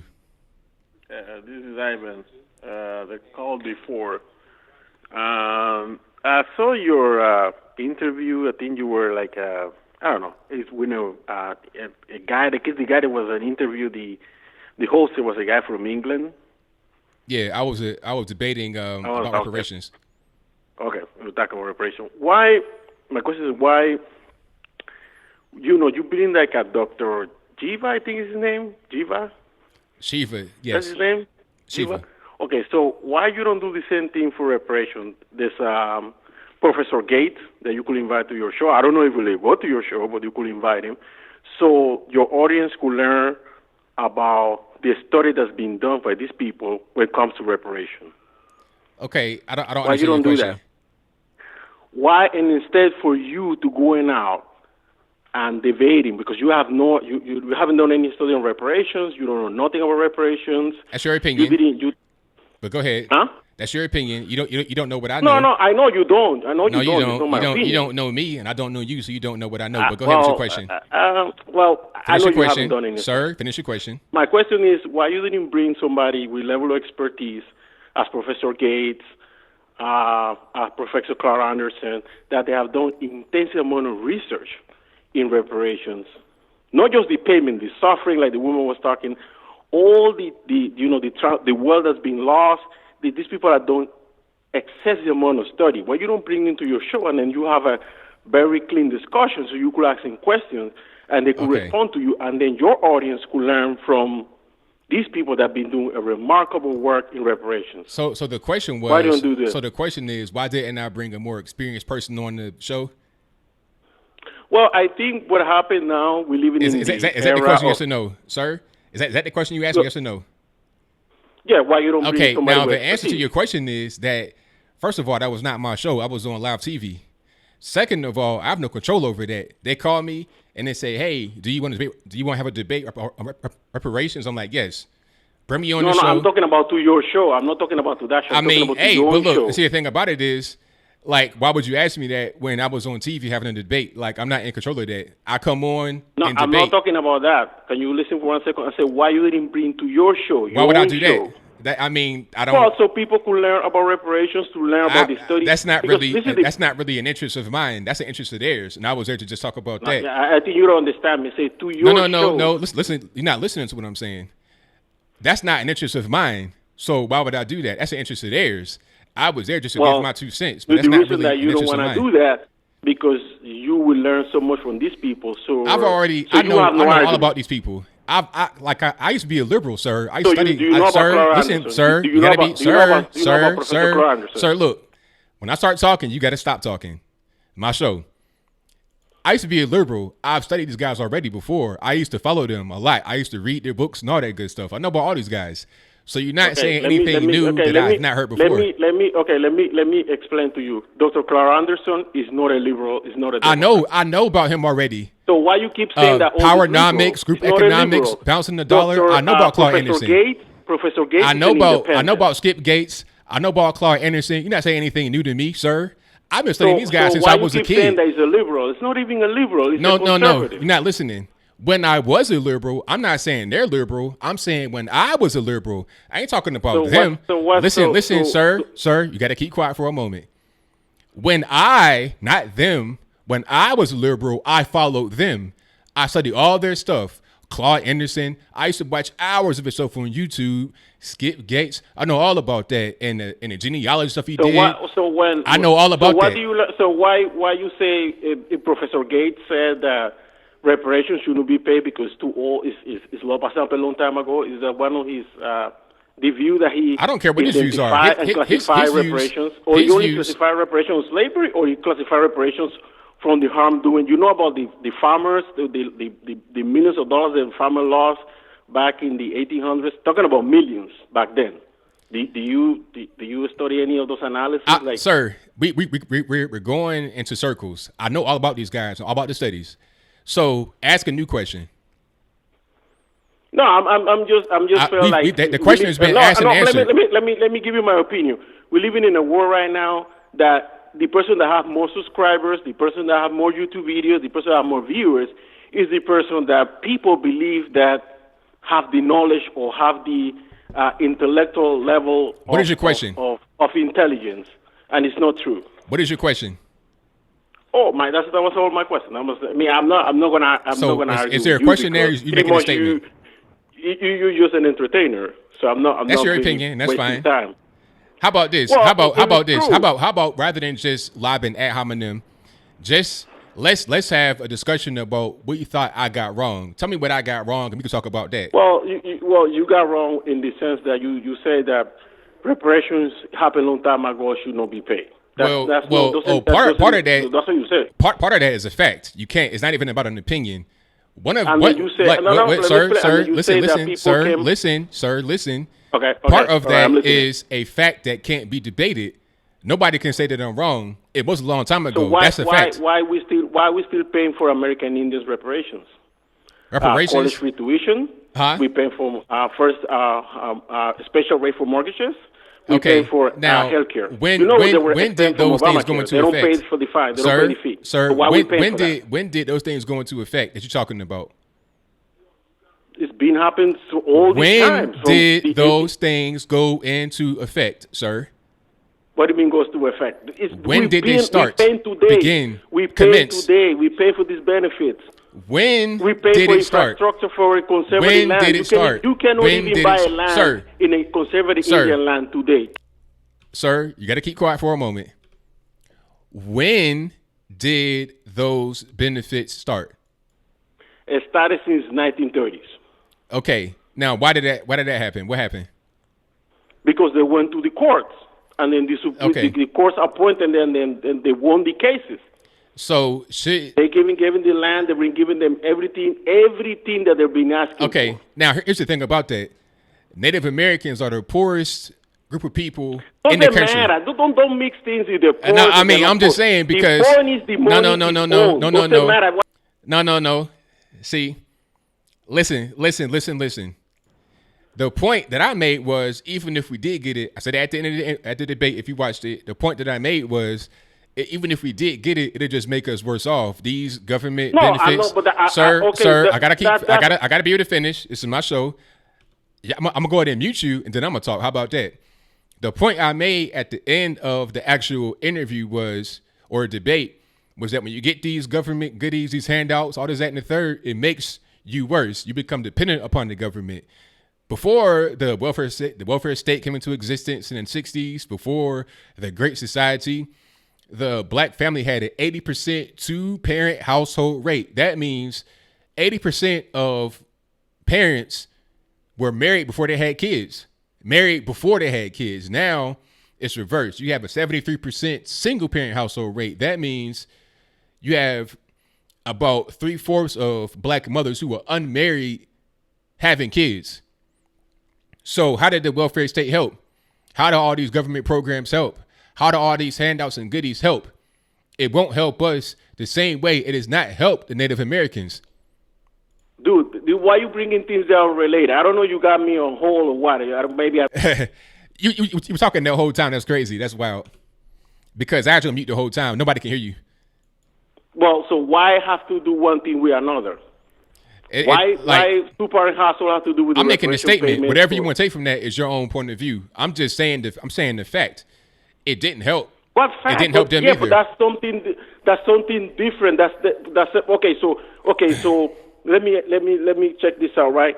You know, black people didn't get welfare payments until the 1960s. I just said that. All you weren't the listening. time before that was only for white people. I just said that you weren't listening. So then we should get that money back. I just said that, and you weren't listening. Before the welfare payments happened in the black community, we had a stronger family unit. That's a fact, a verifiable, concrete, hardcore fact.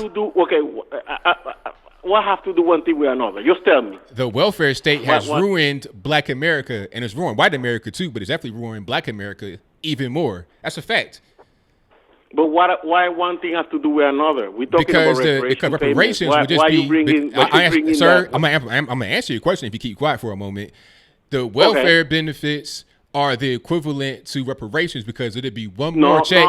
It'd be one more check from the government. So you got to keep quiet when I'm talking now. The welfare benefits will be another. The benefits of welfare will be the equivalent to reparations if they were to come. One more check from the government. How is it going to help? All the other checks have not helped. So if you're still there, I'll give you the last word, but I'm gonna move on to the next call. Anderson, do you read it or not? I didn't hear you on mute. What'd you say? Do you read the study that Claude Anderson did? Sir, we've already asked about me. the reparation payment? Sir, I'm gonna tell you this one last time. I know all about Claude Anderson. But I've read. do you read the Sir, study about the you gotta payment? keep quiet now. I've read all of Claude Anderson's stuff. I used to be a big fan of his. I know all about powernomics, group economics, bouncing the dollar between you. I know all about that. Skip Gates.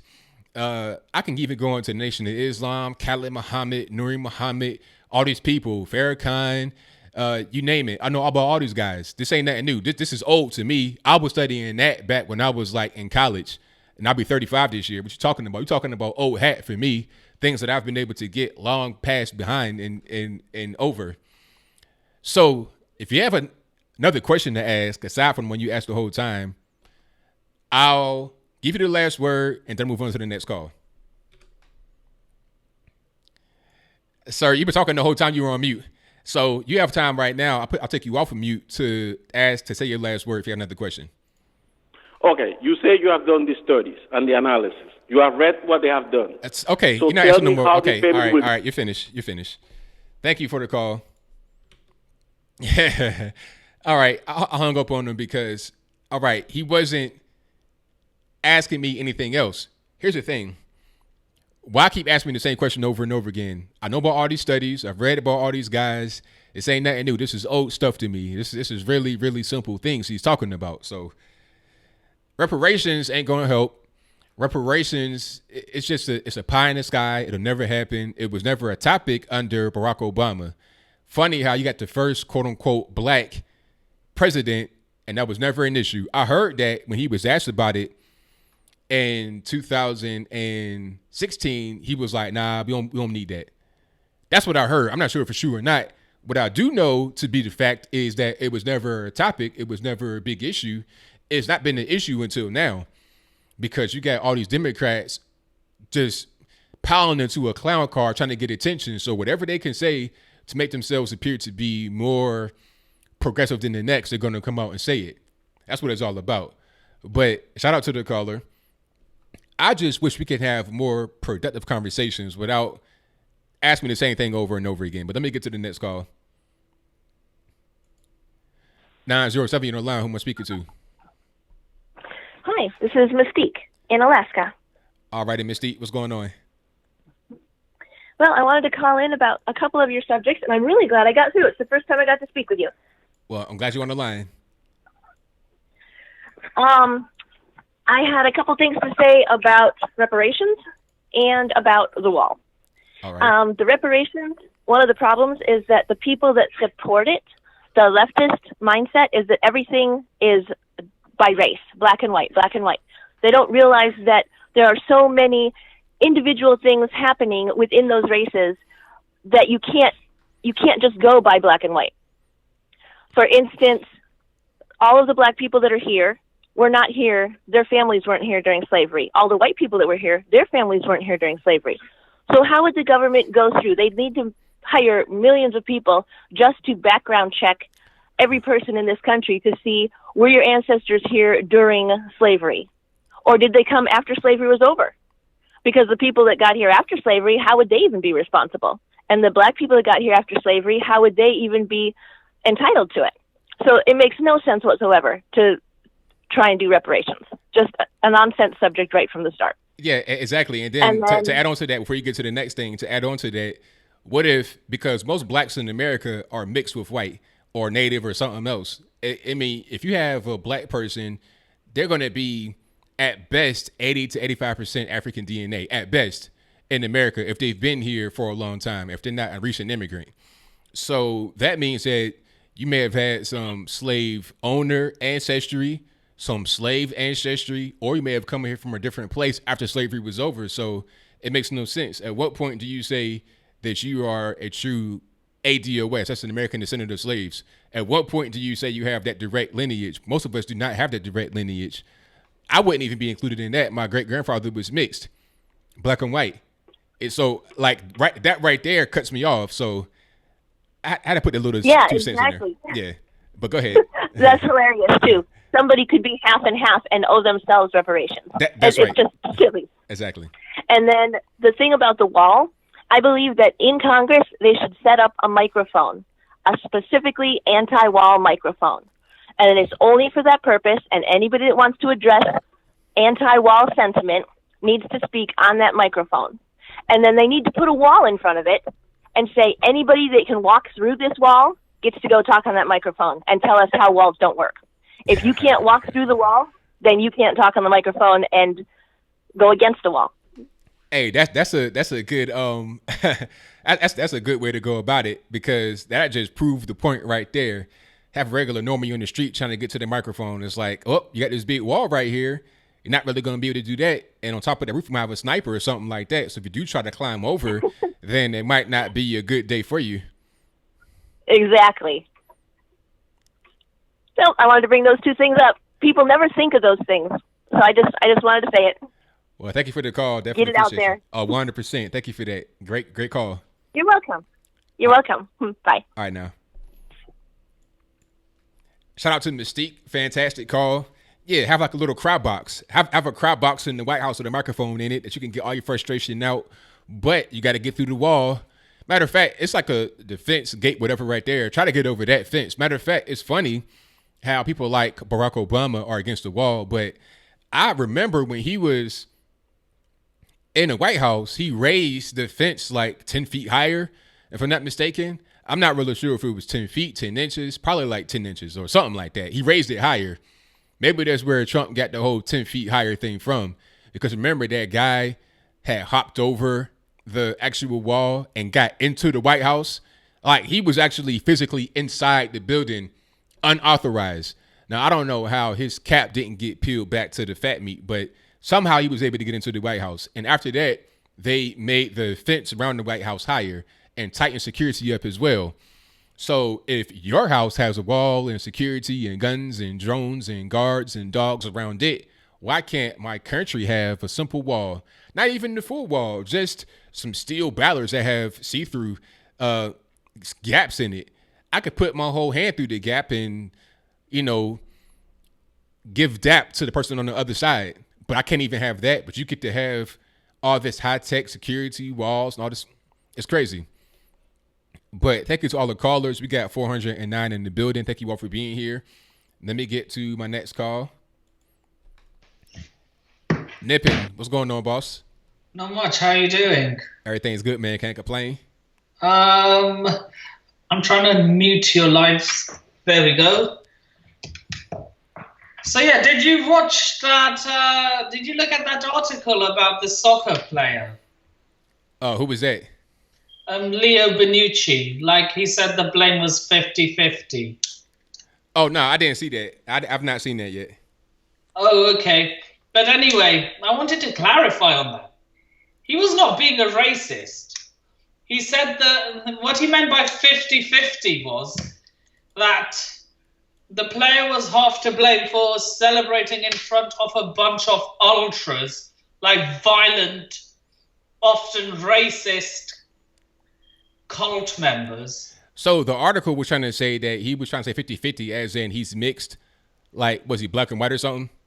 No, 50-50 as in the player was partly to blame and the racists were partly to blame. Oh, okay. I see. I got you. The player was partly to blame for celebrating in front of the racists. Like, I mean, like, what was he going to expect from those racists? But why was the article written? Were they trying to say that the person was wrong for saying that he was half to blame for that? He was half to blame for celebrating in front of racists because... I understand that, but why was the article written, though? As you said there was an article about it? Yeah, the article misunderstood what his teammate had to say. So what did the article say about the teammate is what I'm saying? that the article, all the foreign articles, non-Italian articles, painted him as a racist. Oh, because why? Because he was saying that you shouldn't be taunting the racist because of that reason, or was it something else? Yeah, but the 50-50 blame was like he was celebrating in front of the opposition fans, which included some racists. Okay, I got you. And the racists, I mean, you can't control what comes out of a certain person's mouth. I understand. So basically, it's like this. The foreign people, they're thinking, okay, you can't blame the victim, quote unquote, but at the same time, the person should understand if you go in front of these hooligans, basically, and you celebrating, doing this, that, and the third, you have to expect some kind of abuse back because you're antagonizing these kind of people that are going to do that. I got you. And the other 50% was like, the hooligans were wrong for being racist. Yeah. So now since he said that in Italian, the foreign media mistranslated what he said. Gotcha. And for all these butthurt racist liberals, they say, oh, Italy are racist because they're not that many white players in their league and in their national team. Okay. Why don't you name me at least one white player who does not play for the South African national team and who plays for a nation in Africa? I'll wait. Name me one white player who plays for Nigeria, who plays for Ghana, who plays for Senegal. Name me one white player. Okay, but why would they do? Italians might have minimum black players, but African teams have 0 white players, if you see what I mean. Yeah, I mean, it's kind of a natural thing because, I mean, if you're coming from a country that's majority black, you're going to have majority black, if not all black players. And the same thing for a majority white country. It's just kind of logic. Yeah, except France, basically, because they have a lot. Right, yeah. Anyway, Candace Owens, what of her? Well, it's kind of a long story, but you got to see her testimony in front of Congress. She did a great job. Check it out when you get a chance. Okay, yeah. And what was this about? You gotta check it out because it was kind of a long story. Okay. By the way, can Mystique, shout out to her, can she see Russia from her house? Hey, maybe so. You never know. She might got a telescope on top of her house. Who knows? Did you get that joke? Yeah, from Sarah Palin. Shout out to Sarah Palin. Yeah. Yep. I wonder if she's gonna be a troll caller. Nah, she was good money. She was good people. No, I mean, I wonder if she's gonna call into your show, or as in someone trying to impersonate her calls into your show. Hey, who knows? You never know. I might have given a troll caller an idea. Nah, not at all. But what else was on your mind, Nippin? Yeah. Yeah. I loved your debate between Dr. Shiva and yourself. What you mean? You mean the interview? Yeah, the interview. Sorry. Yeah, it wasn't a debate. It was just But hey, he was really on it. A lot of good things to say.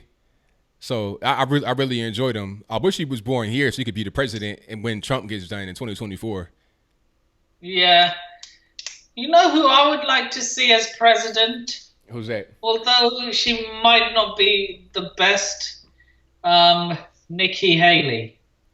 I don't know. Maybe that might be the bias, Nippin, because she's from India too, or her parents are from India. Maybe. But no.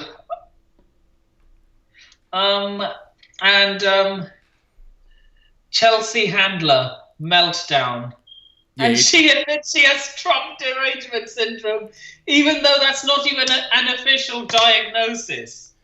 Well, she didn't come out and say TDS, but she might as well have because she's talking about, well, I've been drinking, smoking weed, talking to a therapist, all because of Trump. So that kind of sounds like you have TDS to me. That's pretty much what it's looking like.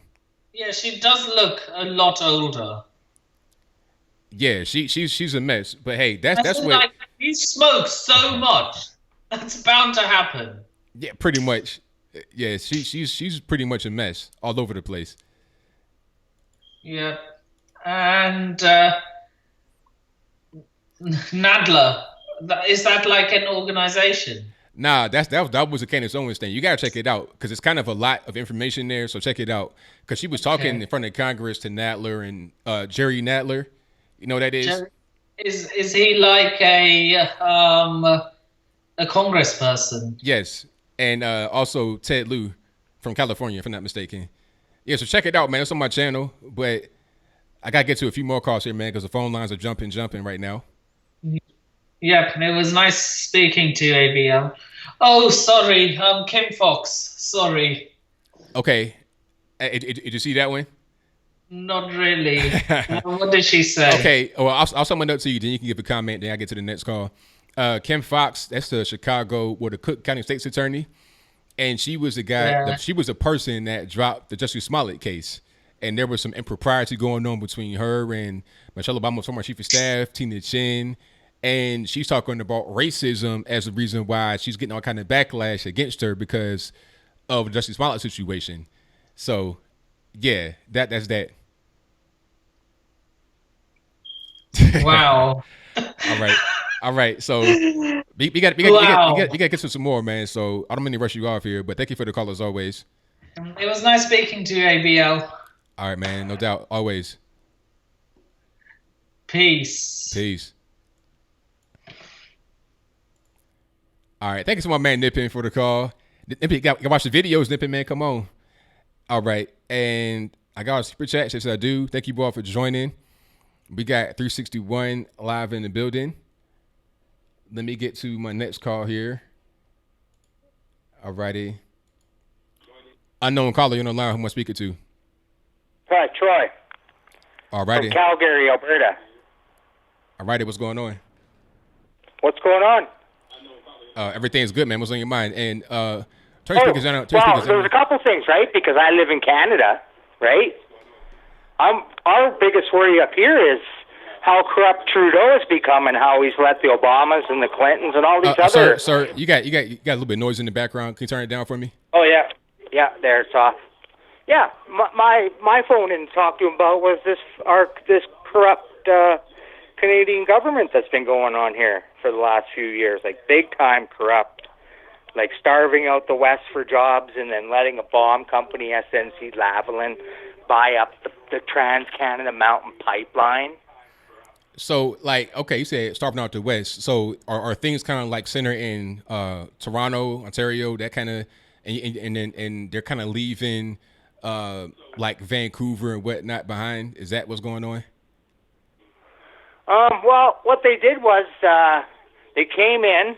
They made sure that the pipeline wasn't going through. That was like his biggest promise. Oh yeah, the pipelines, blah blah blah.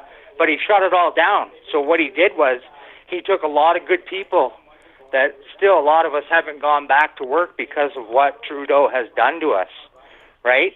And then he's opened up the borders and flooded Canada. What is he? Like, is this just for votes? Like, what is this? And these people, like, no, and of course, every little city has 100 different languages because they flooded all the cities with different people. Like, it's experiments or something. Yeah, it's going on just a little bit too much. But I did see a little bit of good news about that whole situation. I hear that they're not going to accept any asylum seekers that the U.S. rejected. Is that true?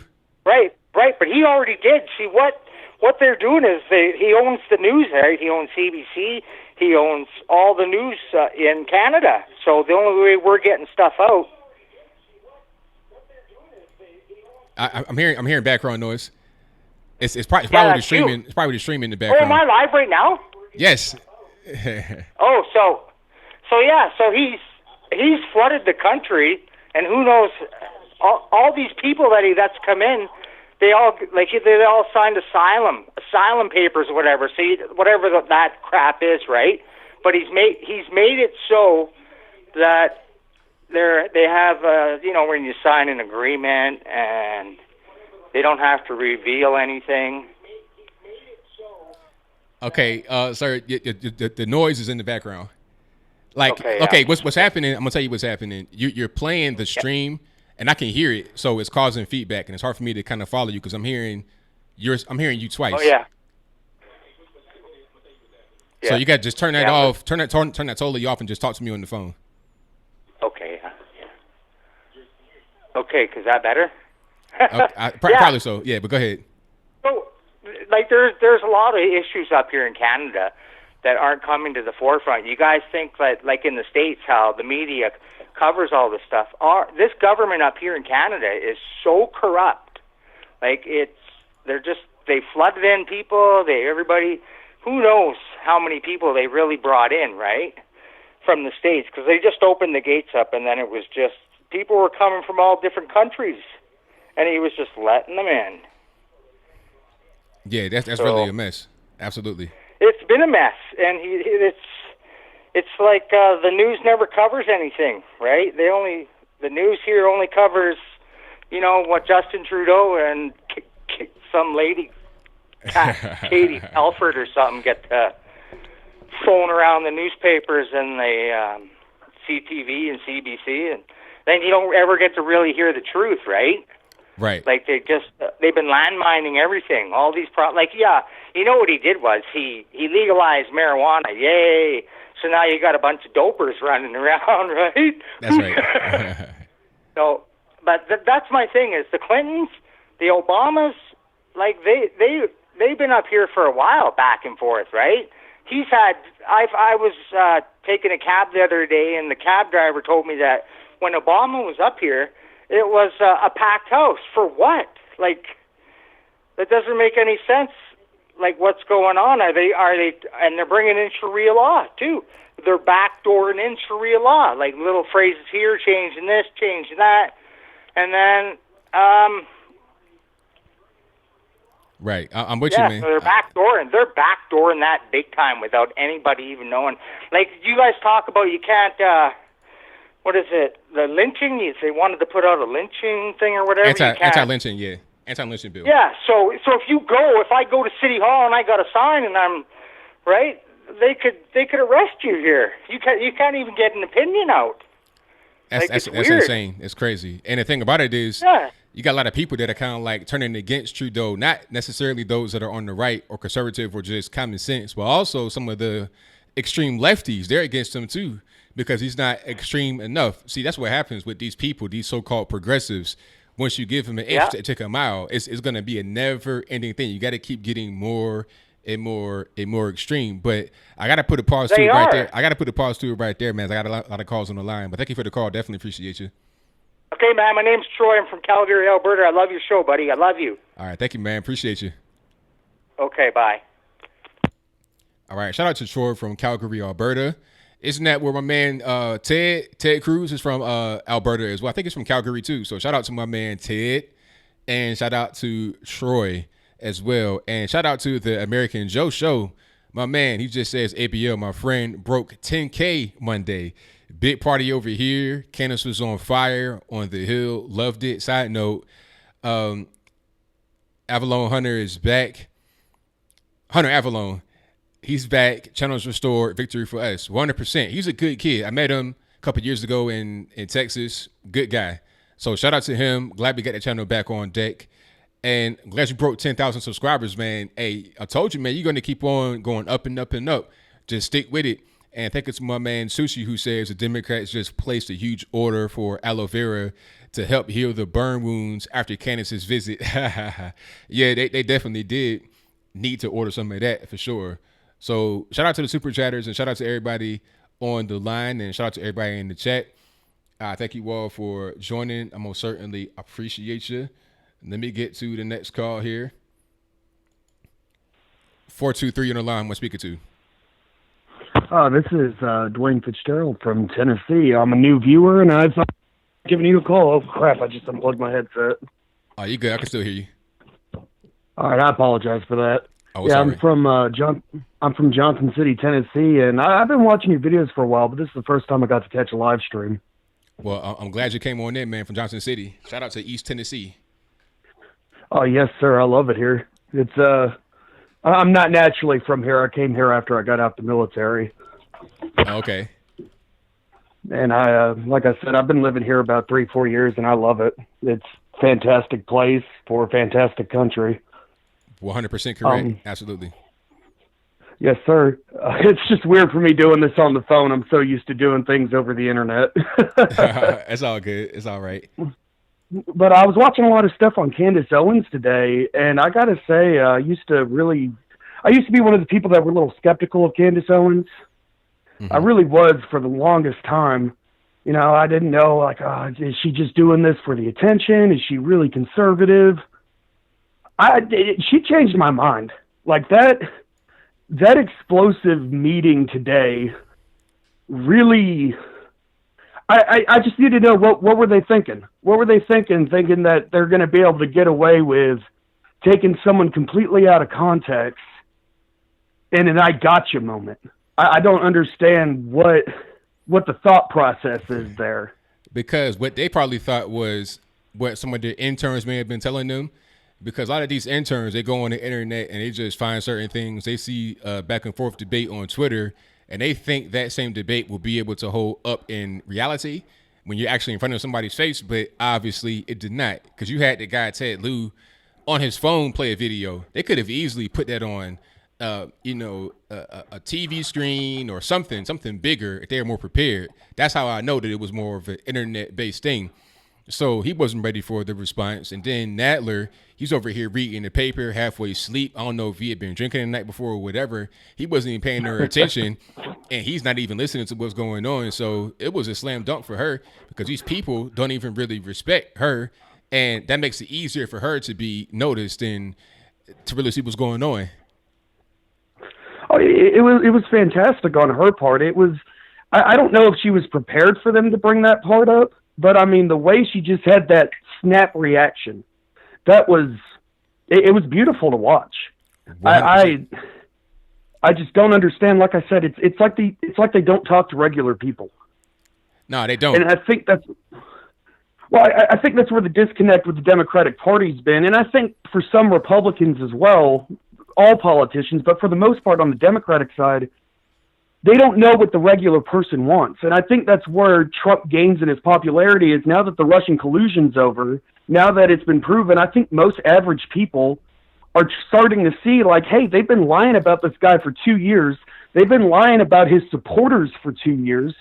I mean, look, I had a girl I dated threaten to come kill me and my family because I voted for Trump.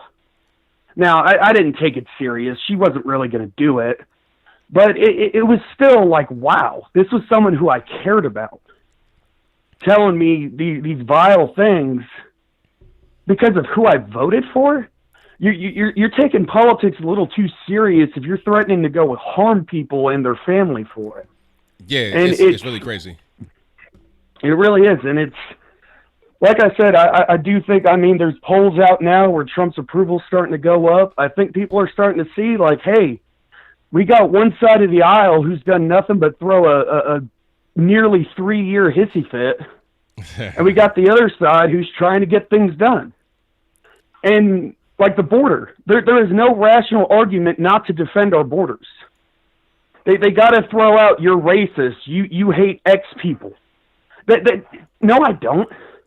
I just don't want people coming in who are undocumented. I don't want the human slave trade to keep advancing. I don't want illegal drugs coming into this country. I said at the beginning of this call, I'm not naturally from Tennessee. I moved here after the military. I'm from Arizona. I lived on the border. And I remember in high school, you would read stories all the time. This was back in 2009, 2010. You'd read stories all the time about how, illegal immigrant, deported from the country 7 times, 6 DUIs, got drunk, ran someone over. Or illegal immigrant caught in crossfire with police. Illegal immigrant kills person. And you always got to think to yourself, well, if they were deported, how do they keep coming back? That's right. And it's not every, the argument is you're saying every immigrant. No, I'm not. It's illegal immigrants, illegal immigration, undocumented immigration.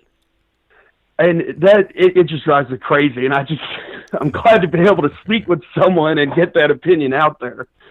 Hey man, I Just know how it is. it I drives I me know how nuts. it can be, man. Because sometimes you just wanting to say certain things and you can't really say it when you say it the way you want to say it, and I totally understand. And you know the media they do that to you because they put out certain narratives that the general public feeds into. They want to say that, oh, if you're against immigrants, you're racist, and then Trump's against immigrants. Well, no, it's not about immigrants. It's about illegal immigrants. And the reason why is because they're dangerous. You don't know who they are, and they're breaking the law. If I do something wrong, if I break the law, I go to jail. If I get caught, I don't just get sent to wherever I went on some kind of free plane ticket. I go to the penitentiary, jail, whatever the case may be. So if that's what happens to me as an American citizen, that should be the same thing for everybody else as well. Just be fair. That's it. Oh, absolutely. Like the DUI thing I was bringing up. If I got 3 DUIs, they would put me in the county jail. That's right. I wouldn't. I'd have a day in front of a judge. I wouldn't have a plane ticket back to some other country so I can just come back in. It just doesn't make any sense. And I'm not going to take up any more of your time. I know you got a bunch of callers, so I appreciate you letting me on. And I really enjoy your show. I've been watching for a while and just never caught you live. Well, I appreciate it. Thank you for the call, man. Definitely appreciate you. Yeah, thank you. You have a good one. All right, same to you. Yes. All right, shout out to the caller. Great call, 100%. But let me get to the next call. The phone lines are blowing up. I'll try to get to you as soon as I can. 214, you're on the line. Who am I speaking to? Hey, what's going on, Anthony? This is Tariq, man. All right, Tariq, what's going on? Not much, man. I really applaud Candace Owens, man. She was a firebomb. I don't think that's ever happened where a black person challenged the liberal establishment in the way that she did. And she did it in a way that I would have did it, because when you're talking to liberals, you have to name the enemy. You know what I'm saying? Like, so when the way she was talking about the KKK, how she was calling that like a Democrat organization, a different whatever she was saying. And also the way that she responded to that what is it, David Liu, whatever the heck his name is. Ted Lieu. She was, yeah, what's his name? I think his name, Ted Lieu. Yeah, Ted Lieu. She was 100% correct. She was right. She said the reason why he edited out because he thinks black people are stupid. And a lot of black liberals don't understand that a lot of these liberals who are not black do treat them as stupid, as being a stupid people. This is why they pander to black people. Like you don't pander to people who you see as your intellectual equal. You actually lay out policies. But when you act like AOC, you get in front of a black audience and you talk with the black vernacular, knowing you don't talk like that. I don't even know Puerto Ricans talking like that. And man, like me, you have been in black churches. We know they are pandering to black people. So to behave in that way, and then not even give her the chance to respond, I thought that was real foul. Like, you're going to play something about somebody, and then you're going to ask someone else a question. How does this hurt? Does this add more to anti-Semitism? Candace Owens is sitting right there. You don't even give her a chance to respond. So it's like, she's right. You want to create this narrative about her to attack her character so you don't address any of her points. And if you notice during that whole hearing, why do you think none of the Democrats questioned her? Like, you would think, okay, we can just destroy her argument. She is wrong on white supremacy. White supremacy is running rampant. Let's make our case. Why do you think none of those Democrats challenged her at all? I mean, they couldn't do anything. They couldn't. They can't say anything when you run in front of somebody's face. When you behind closed doors, when you hide behind the media, when they're not there, you can say whatever you want. But then when they're right there, it's like, okay, say something if you want to. Time to get exposed now. Exactly, man. And you got people like Sheila Jackson Lee there from Texas. I mean, and it's crazy. Candace Owens was the only black person there that was like logical. Like, even the woman next to her was doing the whole victimhood thing. All the liberals were, but that was just, I mean, that one is going to be for the books, man. Like, I don't, you know what I'm saying? So, yeah, and also Candace Owens do got a lot of haters, man, especially on some on the right. Like, I don't understand why Tommy Lahren and Candace Owens don't get along. It's very weird. I think it all started off when Kanye woke up. Tommy Lahren, I agree with her when she first came out, but her commentary on Kanye West was kind of pissing me off because she was just like, she ran that whole celebrity shouldn't get into politics things, and I understand that. But the unique thing about Kanye West is not attacking anyone for being of a certain ideology. The only thing that he was doing was just be like, the left tries to control my thinking. Just think freely, be independent thinking.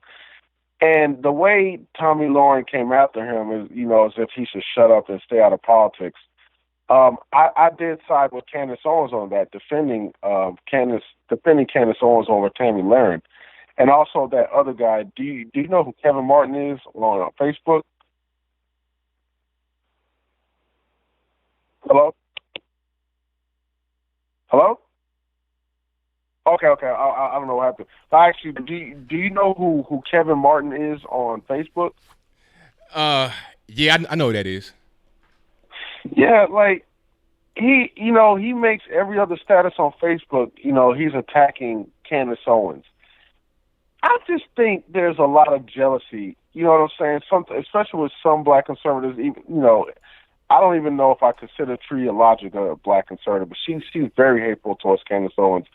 And I think it's this thing where if another black person has the spotlight and they don't, they just start hating on them. You know what I'm saying? It's almost as if that happens. Yeah, it's a bunch of people that are just jealous and envious of people when they get to a certain level, and that's really strong in the black community. It's a lot of that going on, and it's not even necessarily in the black community. It's all over. If somebody is where you want to be, because that's really what it is. If you see like a certain pattern, the people that hate on her the most wish they could be where she is. They're trying to do the same thing that she's doing, and they're not as successful as she is. So all you can do at that point is hate. Yeah, exactly. And, it's just this last thing with the whole Nipsey Hussle thing. I kind of attribute that same thing to him. Like, I don't know if you saw the video of the guy who killed him, but the guy who killed him was rolling with him the whole time. And I just think it's just a jealousy thing to where I guess, Nipsey Hussle made it and, was very popular. And, my thing is, okay, you can have beef with the dude, right? Let's say you have a conflict with the dude. But what will make, it just doesn't make no sense that the conflict escalated to where he had to kill him. Why not fight him? You know what I'm saying? I just think there's a lot of jealousy. Like, he shot him in the head and then he kicked him in the face. That shows a lot of hatred, man. It was hate. It was hate. It was envy that was building up. Because I said it before. It was like, what happened with that situation, the guy was a neighborhood crip just like Nipsey was. And he, knew Nipsey when he was growing up, probably grew up with him, probably played basketball and stuff like that with him, but he had not grown out of where he was at. He wasn't anything more than just a neighborhood crip still right where he grew up at, almost 30 years old. His life wasn't going anywhere, but Nipsey's was. So when he sees Nipsey, he develops envy and jealousy because Nipsey is somewhere where he cannot be, where he wants to be. So then when they get into a little confrontation and Nipsey kind of like dismisses him, he's like, oh, for real, you want to do that to me? And you trying to flash on me? So all the hatred, all the envy, it came straight to his chest, right in his heart. And he did all he could do, which was resort back to the neighborhood crip stuff and shoot him and kill him. And then the anger came out when he went back and kicked him in his head and stuff like that. Yeah. And that's why I agree with Little Boosie when he said he didn't go back to his hood. Because that's what you deal with. There are, we got that bad in our community. We got a lot of haters, man. A black person starts shining, you can't go back to them, man. Sometimes if you're from the hood and you make money, man, you can't move the same way like you used to in the hood, man. You got to be intelligent. You got to have security guards. You know what I'm saying? Like, you just got to get out of that environment because I'm sorry, man, those black dudes down there, they are very childish acting. They are still gang banging, and they are broke. You got to stay away from them. But that's all I wanted to say, man. All right, thank you for the call, man. Definitely appreciate you. All right, man. Take care. All right, peace. Very good words there about, all the hatred that goes on. that's really a real thing, and it's really scary sometimes because it could become kind of like single white female, that type of thing. It could become obsessive and stalkerish, and you don't want that kind of behavior. You don't want that kind of energy anywhere around you, not at all. And shout out to the super chatters right quick before we get to the next call. I thank you all for being here. YouTube had like a little bit of a glitch, and I had something going on in my room I had to fix right quick. That's why I was off the camera for a little bit, but I think we all back on that now. So if I'm still lagging to you, just refresh. We should be good. On my end, the stream is beautiful. I have gigabit internet, 1,000 up, 1,000 down, so it shouldn't be any problems. But before I get to the next call, let me go to the super chats. Thank you to Ben Joe 55 who says, imagine if Trump wins 2020 and AOC comes out, says she's adopted by Trump and her real accent is a thick Russian one. True. Hilarious. Thank you for your donation. And thank you to Tune In Drop Out who says, probably a mistake to be so dismissive when talking to supporters of reparations. HR 40 will be an agenda item on the DNC platform for 2020. Why not support a bipartisan study? Perhaps having the conversation could be productive for all involved. Well, we had the conversation. So that's one thing I wanted to do, Tune In Drop Out, is to not overpower her. I could have done that, but it's not even about that. It's about having my point of view be out there because that's how I feel. I'm not going to, be different than what I am, but I also allow her to get her point out there. So you can decide whether you think my point of view is correct or hers is correct. And then people will vote how they feel. If they want to side with her or others that talk like her, then so be it. If people want to do the reverse or the opposite, then they do that. And then that's how it is. That should be how it is. Hear both sides of the argument and make your mind up. That's why I like RT and Fox, really. They allow usually both sides to be heard, or they allow both sides to be heard more than the liberal stations. The liberal stations will pretty much give you a one-sided view. That's usually how it goes. The host in this situation was kind of a lefty. He's cool. Ivan, he's a good dude.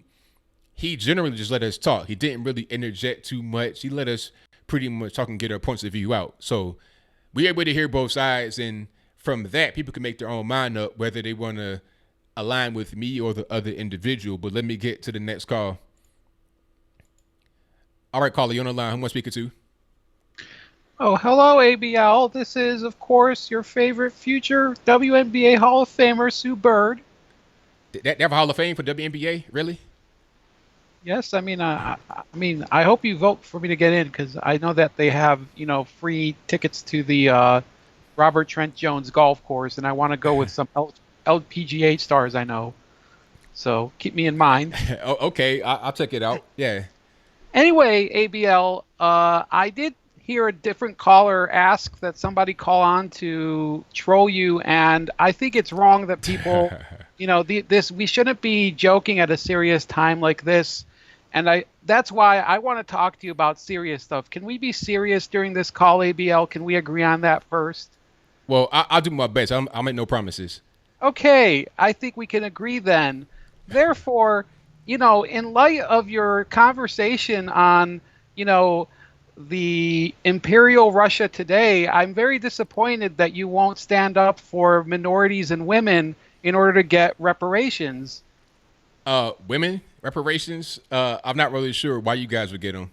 Well, we're a minority, but in any case, I think that you are definitely doing an injustice at a time when Kyle Korver is standing up for all of us, the depressed people who are living through these difficult times. Why can't you show some appreciation? Kyle Korver is a funny guy. I saw that little piece he wrote in the Players Tribune, if I'm not mistaken. And my response to Kyle is, hey, if you feel like you're so privileged, all this, that, and the third, how about you give me all of your 2018, 2019 Utah Jazz paycheck money? That'd just have the tables be totally even. And I promised to him I'll distribute it properly to the black community. I'll do that for him, free of charge. Ha, ABL. That's really funny. I mean, you don't understand the sacrifice that we as professional athletes put into our lives in order to make you better so you can pay that cigarette tax in order to pay for that new arena that we have instead of your public schools. But I wouldn't expect you to appreciate it given your political views, which are unfortunate, similar to that Hitler with the nice hair yesterday in Congress. But you know who was that? Oh, the the lady over there, the one with the the microphone and the not letting other people interrupt her. I mean, what does she think she is? She should stand up for Black America, but instead she's in Congress trying to talk to the dignified, the Hamburglar up there. You mean the black woman, Candace Owens? Is she a Nazi? Absolutely, and I think you should appreciate Mr. Corver, and he's trying to make himself better. And in light of that, I'd like to share with you a project that I've made to make other people better too. So, can you see my screen yet? Let me see. I think you're trying to share it now. Yeah, I can see it. Okay, so you notice this person over here. This is Kawhi Leonard. Yeah. Correct? Yeah. And I think he's a fantastic individual, but I felt we could make him better. So you can see he's even happier right now. No, that's Brittany Griner. That's not Kawhi Leonard. Please, I'd like you not to interrupt me. I mean, I'm trying to stand up for minorities here, and all you're doing is just being a disruptor. You're essentially interfering, just like everybody on RT. You're interfering and causing and sowing discord, ABL. So the next person here is the Tasmanian Devil, and his entire career, Mr. Devil has been basically portrayed as this awful, disgusting, devil essentially. So I thought I would correct it and create this Tasmanian angel over here. So did you give him a smile? Is that lipstick? What is going on? and a hula dress with a migrant's welcome. Okay, so he's a SJW devil now. Yes, the Tasmanian, migrant welcoming, tolerant of all differences devil. Oh, okay, I see. Angel. All right, the Tasmanian angel. I got it. All right.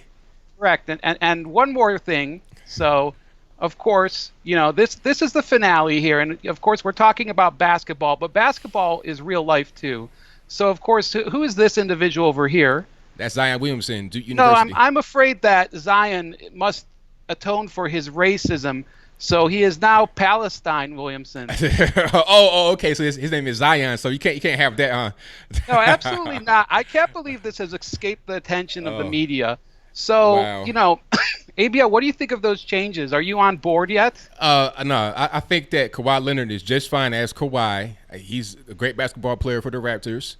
Maybe not for long, but he's still a great basketball player. And Zion Williamson, fantastic, 6'7", like 300 pounds, 18 years old, a phenom. His name is just fine. No need for any kind of changes. Yeah, I think you've already broken this agreement that we be serious here. I mean, what do you think? Is this some sort of clown world to you, Anthony? Hey, are you honking all over me? I tried my best. What's going on here? I tried my best to be serious, but it was very. You should take your callers seriously. We're really trying to change the world, and all you do is collude and interfere and hack our democracy. I see, but I can't help it. I'm just being myself. I don't know what else to do. All right. In any case, despite your rude behavior, I hope you have a nice evening and that you do vote for me for the WNBA Hall of Fame. Well, thank you for the call. If I can't find that place, I'm not really sure where it is, I'll vote for you, but I definitely appreciate you. All right. Have a great night, sir. All right, now. Bye-bye. All right. Okay. That was Sue Bird. That was not a troll call. That was not a person pretending to be Sue Bird. That was really Sue Bird. And they had, their view of the future. But what's funny is that I wouldn't be surprised if somebody actually had that kind of drawing in their basement for real, like trying to change things, or got triggered when they heard the word Zion in his name. But let me get to the next call here. Okay. Matter of fact, I'm going to try to get one that I saw. They've been trying to call in for a while. If you could call back 313, I'll get you on the line. Don't even worry about it. 313, call me back, please, if you can hear my voice. And shout out to the callers, and shout out to the super chatters. I did not see Tune In Dropout's response, but hopefully you were able to get the response to my response to your super chat earlier. Hopefully you were able to get my response to your super chat. There we go. All right. And we got about 40 more minutes left. Thank you all for joining. If you're just now joining, please give me a thumbs up on the video. That'll do fantastic for me. Share the video as well. And go to my website, anthonyblogan.com. Sign up to the newsletter. So just in case YouTube's not sending notifications, you're not really able to catch up on your videos, I'll be able to send you a digest of my recent videos and whatever else I got going on. If I'm traveling, whatever I'm doing, you'll get that in the newsletter. So thank you to everybody who has signed up so far. I really, really appreciate you. All right, at 313, please call me back if you can hear me, because I see you've been trying to call in. I'm not really sure if you were able to get in anytime soon or recently here. There we go. 313 in the line. I'm speaking to. Oh, what's up, man? This is John from Detroit. How you doing, bro? Everything is good, man. How about yourself? I'm all right, man. I want to talk to you about this reparations thing. I've been kind of itching because I haven't heard anybody mention that this reparations thing is not new. It's been going on for about 50 or 60 years in the courts, and they keep getting thrown out for the same reason. These people do not have standing. And what that means is that when you sue the government, you have to sue on behalf of somebody, and you have to show injury and harm and violation of your rights. To give you an example, for people who don't know, if a young black man is shot by the police, his mom can sue the government and get money back for his death. That's what reparations is. So now you have to, when you talk about reparations for slavery, you have to say who is suing the government, on behalf of who, and what was the harm. And they've been trying to do this. Like Dr. Claude Anderson, he's a quack. I mean, we've been going through this stuff for a long time. And I'm black, and it hurts me to say this, but you don't have standing. You don't have a person to sue on behalf of, you know, because a lot of these people, they just want money, and that's really all it boils down to. But so that's why they kind of bully it to the politicians, because the politicians can go around the courts. The courts, they've been trying it. I think the NAACP has tried it. All these other different groups have tried it. It's become like the sovereign citizen movement, where, you know, these people keep going to the court saying, "Oh, I'm not a citizen. These things don't apply to me." What was that group, the Noble Drew Ali group, the people who keep trying that sovereign citizen stuff, and it doesn't work. 5%, all these people, yeah. Yeah, they keep trying that stuff. The reparations is the same way. They keep running to the court saying, "I'm suing, I want reparations, I want this, I want that," and you're not going to get it because you don't have standing.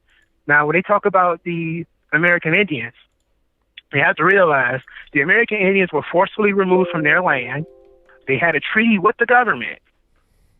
That treaty was broken when Andrew Jackson invaded their territory, killed a bunch of them, and forced them off their land.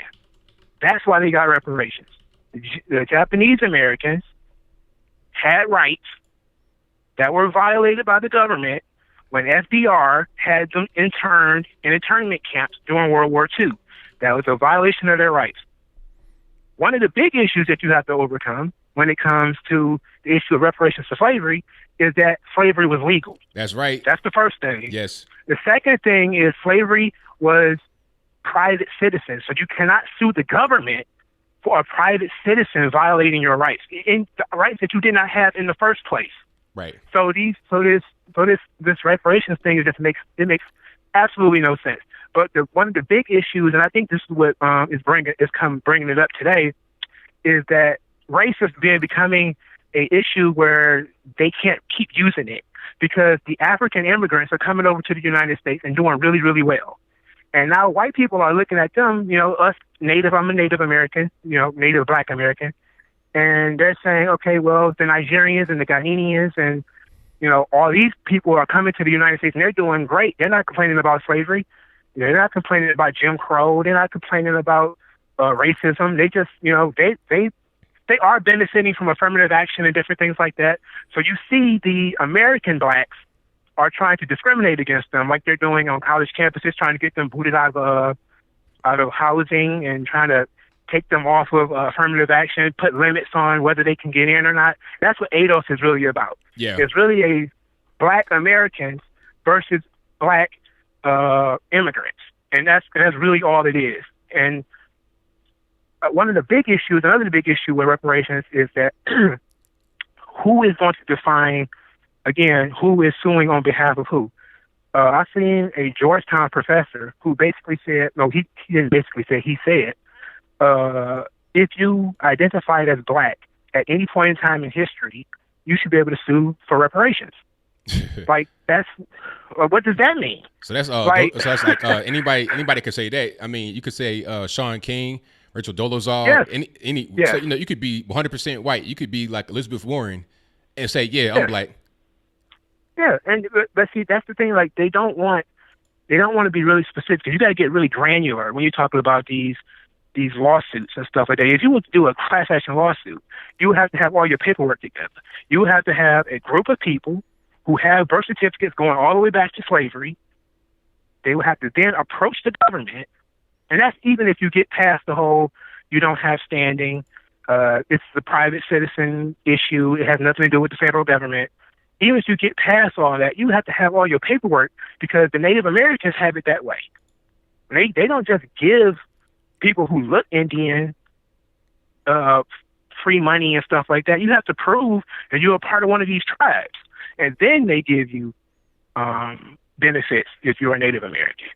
Like, but they don't even want to do the hard part. That's the hard part, is actually getting all your paperwork and all that stuff together. And they don't want to do that. They just want to be able to scream at Bernie Sanders and Elizabeth Warren, because it's easier to intimidate a politician to tell you, I'm going to do this, as opposed to proving it in the court of law where they have tried it and it's failed. Again, when people talk about Dr. Claude Anderson, I get it. I used to read that junk too. Yes. But when you read the court documents, it all boils down to you do not have standing. You cannot sue. Who are you suing on behalf of? And the government does not have anything to do with a private citizen owning slaves at a time where slavery was legal. So, but okay. Very well said, man. A lot of great points. I'm glad you were able to call in. Definitely appreciate you. No problem, bro. All right, thank you for the call. Wow. Hey, that was great. I need some of those points for the debate, for the next debate, because one big takeaway from that was there's no standing. Who are you going to sue? Like, slavery was legal. That's the thing. It was a legal practice. If a thing that was done illegally, then you could say, all right, I have some kind of standing here. I got some kind of ground upon which I can actually go back and seek damages for what you did to me that was not legal. You violated my rights. You breaking treaties. You killed my son when you weren't supposed to. It was excessive force, all this, that, and the third. So what are we really going to, and I ask these questions. I try to ask these questions, and I know I'm on some of these panels. They talk about reparations or stuff like that.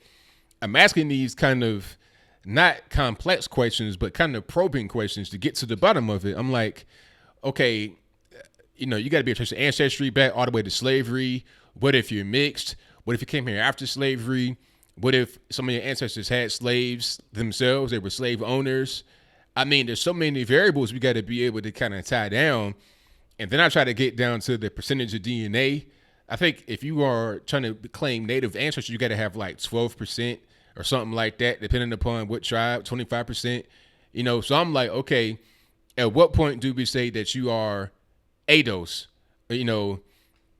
American descendant of slave? At what point do we say that? Do you have to have 75% African DNA? People will be surprised that a lot of black folks in America don't get 75. They wouldn't reach the 75% DNA. People like Yvette Carnell, who are one of the main proponents of this, can't reach 75% DNA. They're like about 50% at best black DNA.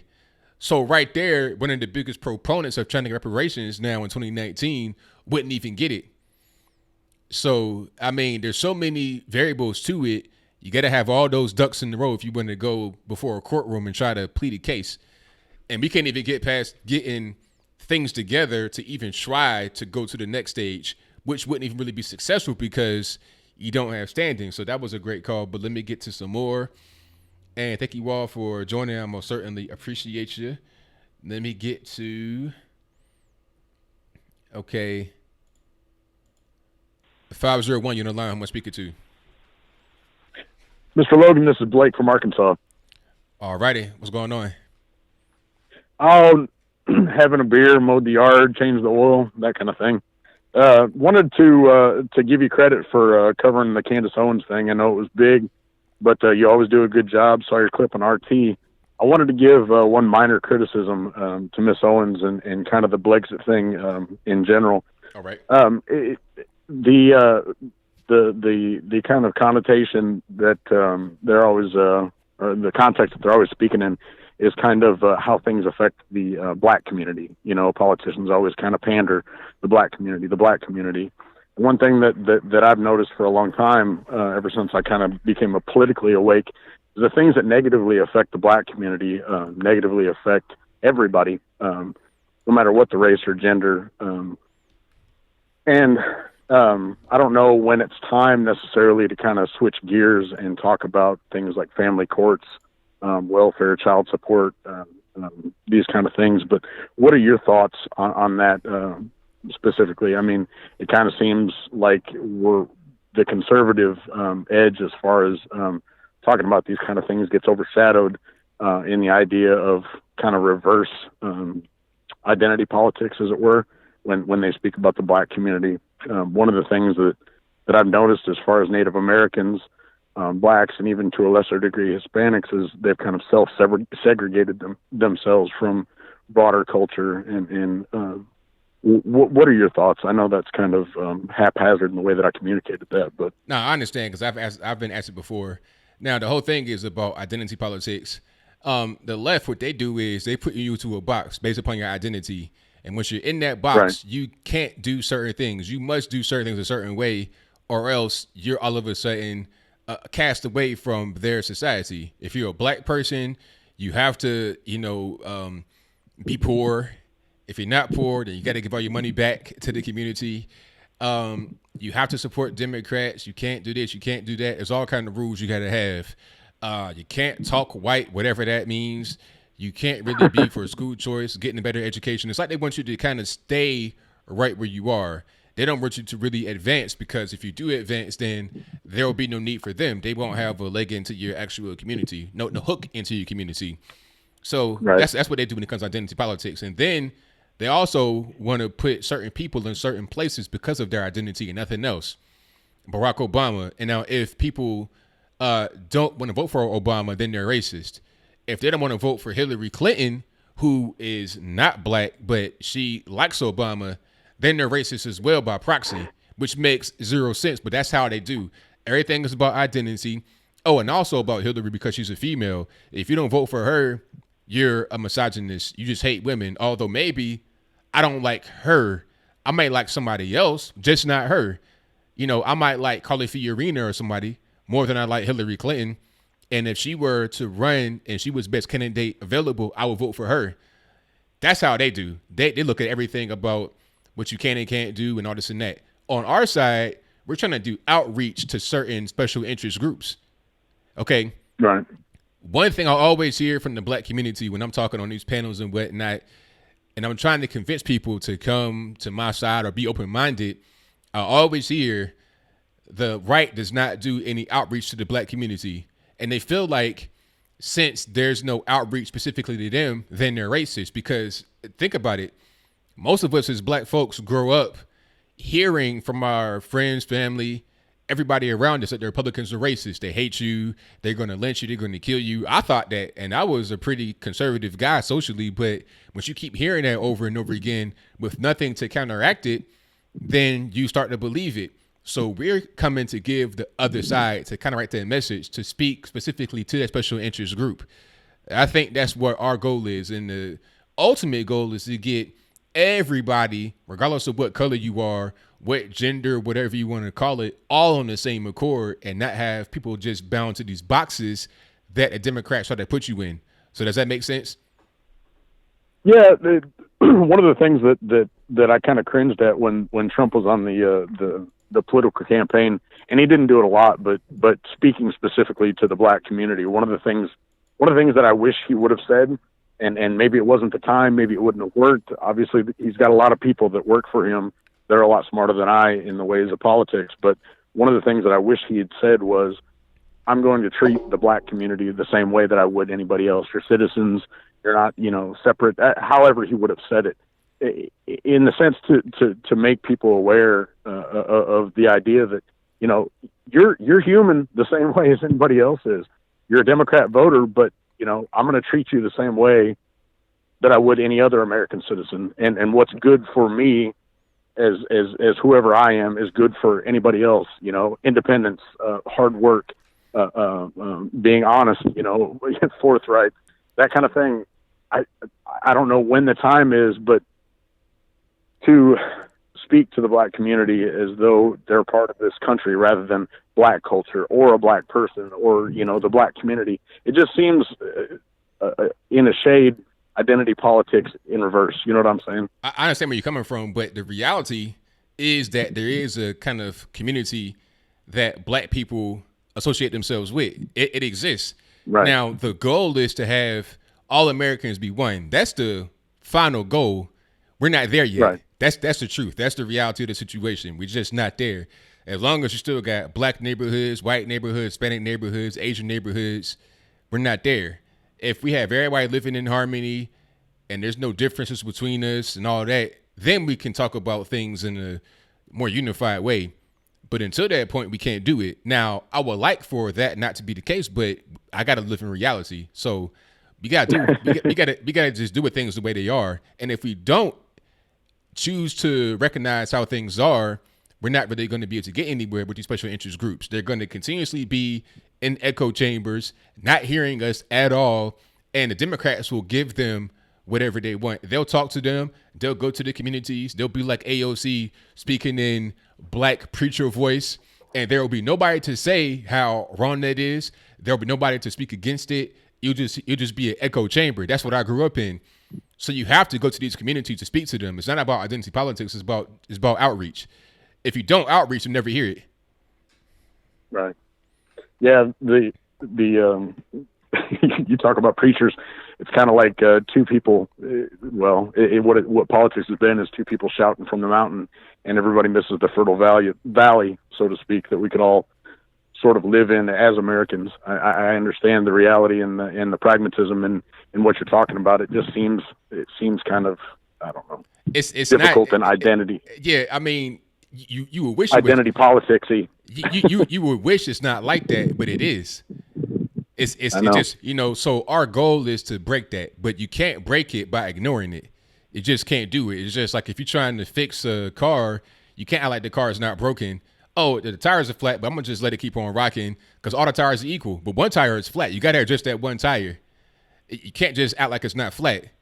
Get the tire flat, and then you can adjust all the tires as if they are in the same shape. But until that point, you got to focus on that one particular tire. That's kind of how it is. It's not about trying to single out the tire, make it be different, and make it be like it's not really your tire. You got to fix the tire specifically. Yeah.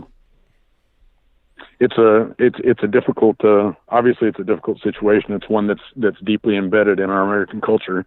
It's unfortunate, but it is what it is. Yeah, you got to work towards fixing it. That's all.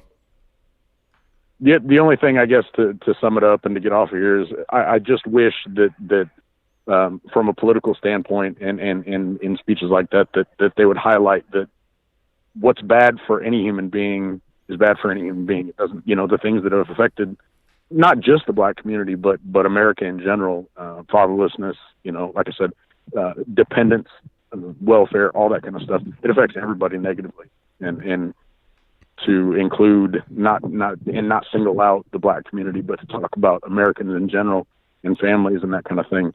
I don't know when that time is again, but you guys are doing a great job and things are moving the right direction, and I'm thankful for that, for everybody. Well, thank you for the call. Keep it up. Thank you for the call. Definitely appreciate you. Mm-hmm. Bye. All right, shout out to the caller. Yeah, I get that a lot. People are saying, why is it got to be singled out? I mean, hey, I'm going to tell you this. I grew up in a neighborhood when I was youngin', before I turned like 14, like to see a white person was rare. To even see a light-skinned person was rare in my neighborhood. You understand? Like everybody looked just like me. This is in America. I lived in the city of over 100,000 with a half black population. And the neighborhood segregated. You got a whole side of the town where it's mostly black and then mostly white. You can see like a line of demarcation where it was the blacks and the whites. It's like that in a lot of countries all over the planet. I mean, it's like that in a lot of towns all over the country, and all over the planet is like that as well, where it's really homogenous. Like one particular group dominates the whole country. And if you have any kind of minority, they're like in one location. That's kind of how it is. You know, so you have to speak to these people specifically right where they are to outreach to them, because if you don't, you're never going to be able to get them. I grew up in Virginia Beach area, Portsmouth, Virginia, and also Chesapeake, Virginia. You can look up Portsmouth. It's about 100,000 population and about 50% black, 50% white. I went to schools in Churchland, Midtown. Did I go downtown? I don't even know. But yeah, 80 to 90% black. Let me get to my next call. 856 on the line. Who am I speaking to? Carl from New Jersey. Alrighty, what's going on? I'm just trying to figure out how, like, the Conservative Party, the Republican Party, how we're going to pull this thing together. Up here, I know you said you were from Virginia. I'm sure you know that up on the northeastern coastline is the absolute disaster of Democrats. They are really bad up here. If you had on an Obama shirt, as a matter of fact, the Philadelphia Teachers Federation was giving them out, and like people were flocking for them during Obama's term. You wear a MAGA hat, they'll beat you over the head with a baseball bat. True story. It's crazy. So what I'm trying to figure out is how we're going to get this so-called movement up to where their stronghold is to get this kind of going and keep it relatable to your everyday like person instead of like real stuffy. Like I can't see like a lot of people like me vote for like a Ted Cruz, but more relatable people like a Donald Trump, like a Candace Owens. So I'm trying to figure out like how we're going to do this. Well, I really don't know. I'm seeing a lot of change right now with just regular people. The Trump phenomenon is real. It's gotten so big that it's way beyond Trump. It's gone to regular, everyday people, and we're starting to make differences in our own way. Candace Owens is making the big splash out there.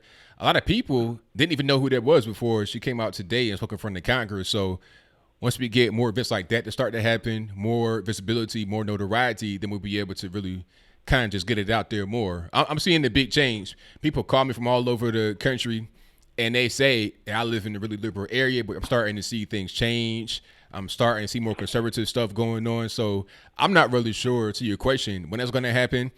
It might be quite a while, but hopefully it does start to kind of change. And I think one thing I'll say, hopefully the younger generation will start to kind of understand what's going on, the kids.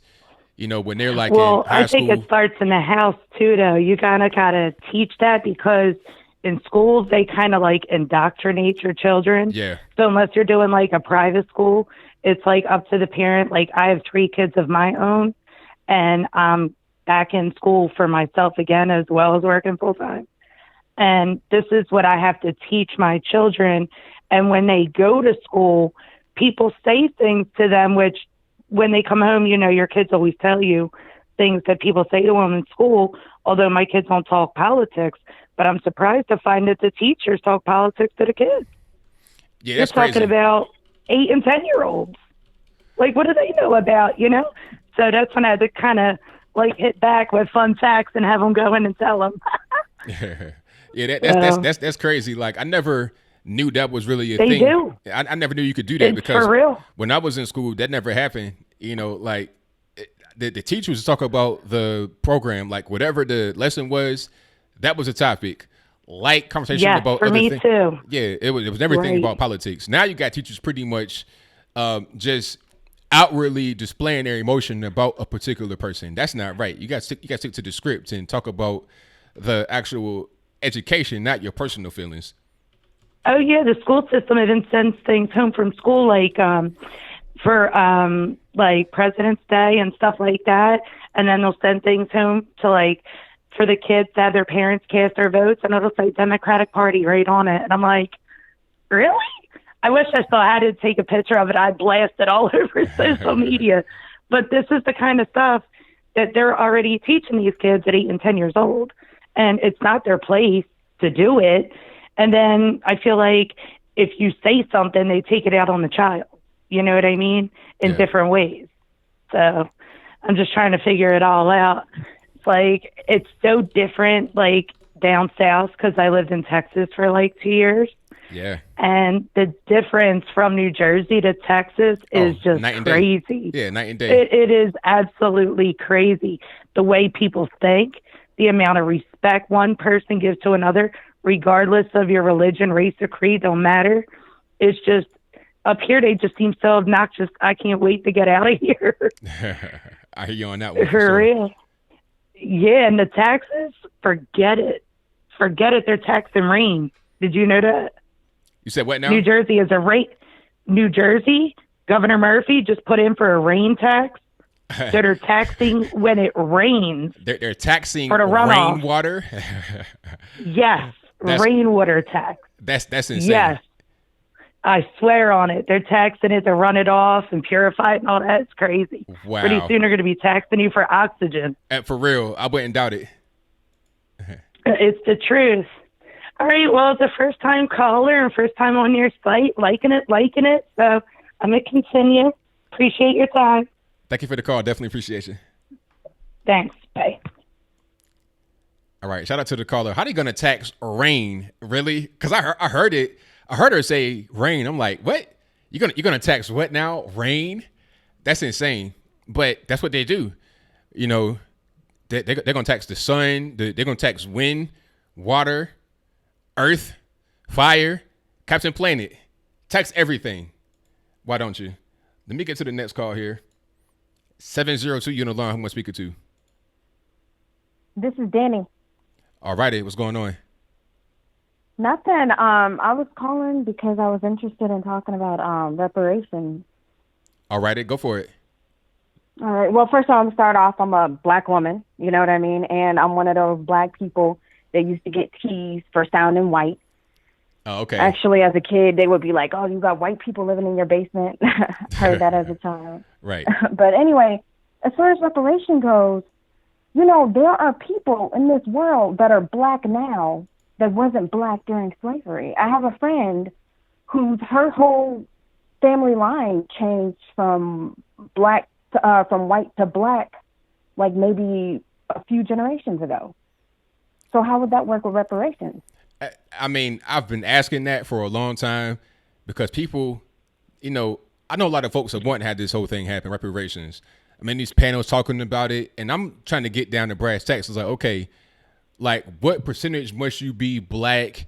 How are you going to trace your ancestry back? And they're saying, oh, anybody can trace your ancestry back. It's like, it ain't that simple to trace your ancestry back. And what if you go all the way back and you have some slave owners in there on one side of your family, on both sides of your family? How do we rectify that? There's never a real answer.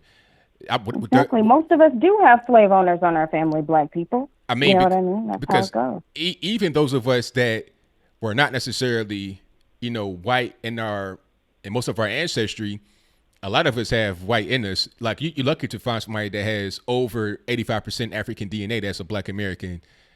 You know, Yep, we're usually right that's how around it goes. 75 to 80% at best. So there's some interruptions there. You got some white in there, usually some Native Americans. So how do we really deal with that? I'm not sure. Yep, and it's the other thing too. Everything is so, like, everything contradicts the other. The DACA kids aren't responsible for what their parents did coming across here illegally, but white people are responsible for what people did hundreds of years ago. Like, how does that work? That is a great point. I didn't even think about that because it's like, okay, you know, the kids, they didn't do anything. Their parents brought them over. It's not their fault. They shouldn't get sent back. But we're going to try to make the descendants of kids the descendants of people who may have owned slaves pay. And the reality is most white Americans that live in the United States came after slavery because up until about 1960 or 70, 90% of the immigrants came from Europe, 90%. So yeah, and people forget about how the Irish were treated when they came to America. They were treated just as disrespected as black people were. You know what I mean? That's right. They were also slaves. It's, they say indentured servants. Exactly. It's the same thing. Yep. If you working and you don't have an option whether you want to work or not as a slave. Yep. And guess who was, and during Jim Crow, like Italians weren't considered white. Or, no Irish, no Italian, none of that. It was, they weren't white. It was the WASP, the white Anglo-Saxon Protestant. That's what was white back then. So people talking about Jim Crow, segregation, redlining. But what about the white side that was discriminated against back in those times too? The recent immigrants who were not allowed to even really be around whites, Mexicans as well were in that same group. So I mean, what do we really do about that? It's not a simple thing. It's not black and white. The only thing that we can do is treat each other as individuals. I always say, before you know my name, I'm just a statistic. I'm just out there. I'm just another black person. You see me at work, I'm that black woman at work. You shake my hand, oh, that's Danny, the black lady from work. You get to know me, I'm just Danny. That's how it is for everybody. You get to know people as individuals. That's right. That's how you simplify things. And I tell you one thing that I'm a huge supporter of Trump, but one thing that I will say that I would be okay with is, like how they have like the transgender ban thing going on. And I understand like logically that it's a medical condition and that there's other reasons medical reasons that you can't go into the military. So why not that one? There's surgery, all kind of mental issues involved. But I think if you pass all the tests that you need to pass, you should get in regardless. Okay, so you would allow transgenders into the military? I would, but there should be testing, and you make sure everybody's fit. There should be no surgeries. You know what I mean? We shouldn't be responsible for paying for their transition. You should not be transitioning while you're active in the military. You know what I mean? That kind of thing. See, if you're mentally fit.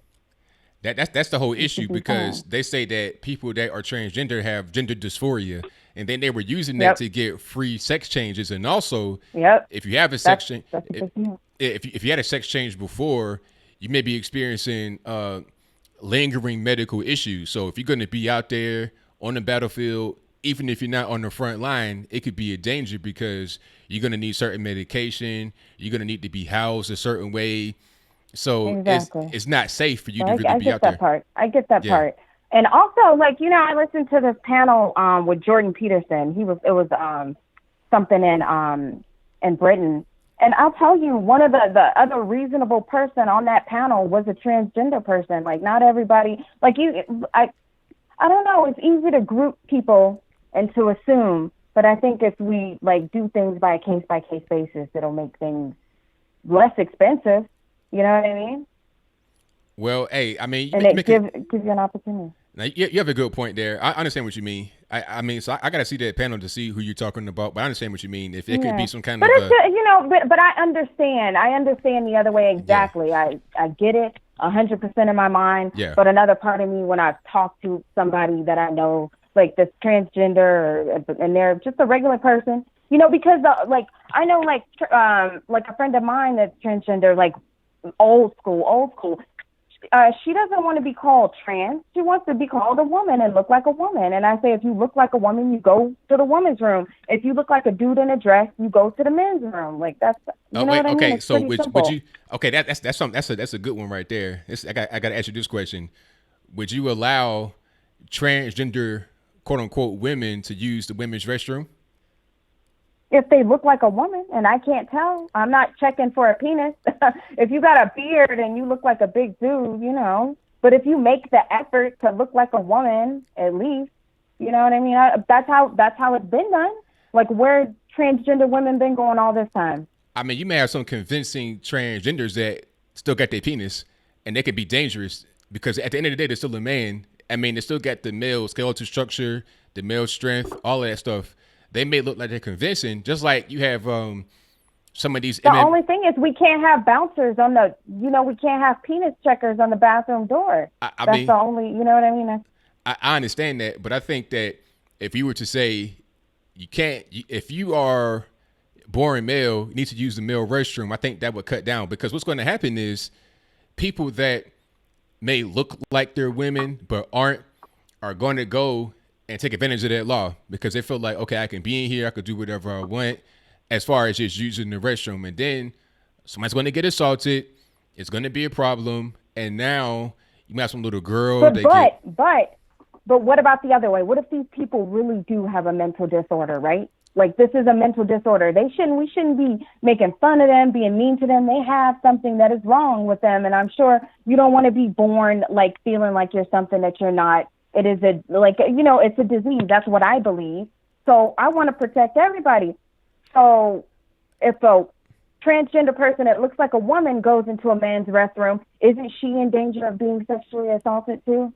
Maybe there should just be a trans bathroom. Well, I mean, you're still a man at the end of the day. Okay, here's the thing. It may be. But if you're a Blair White looking man, you're still a man. Because the thing about it is this: you can look however you want to look. Looks can be deceiving, Because here's the thing: men still have different skeletal structures physically. It's a physical difference that can't be changed with any kind of surgery. Everything is different. Like, have you seen some of these people in in South Korea, the plastic surgery that they get their whole face filed down. And I'm not just talking about men. It's crazy what they can do. I understand. But, I mean, I get what you're saying. But it's the same as having, like, let's say your boyfriend's harassing you, so you go get a restraining order. It's just a piece of paper. You saying, oh, transgender only women can use this restroom. Like, we're not going to know if a transgender man dressed like a woman is in there unless it looks like a dude in a dress. If we can't really tell, then it's like, what's the point anyway? I think the law still should be what it is, because you're not necessarily going to be able to, just like the whole Nipsey Hussle thing. I mean, he got killed even though murder is illegal. That don't mean that, you see what I'm saying? True. Like, still have the law be the law. And if they violate the law, you can prosecute them accordingly, because if they are in there and they shouldn't be, and somebody calls them out, what you gonna do? They there. So I think we should just keep things the way they are. I think we should keep things normal. Male restroom, female restroom, to avoid any kind of confusion, any kind of so weird you don't think we circumstances. should maybe have like a trans bathroom, you know what I mean, or like a. Well, not every business can afford that. If you want to be inclusive and stuff like that, have a family restroom that has like a single restroom.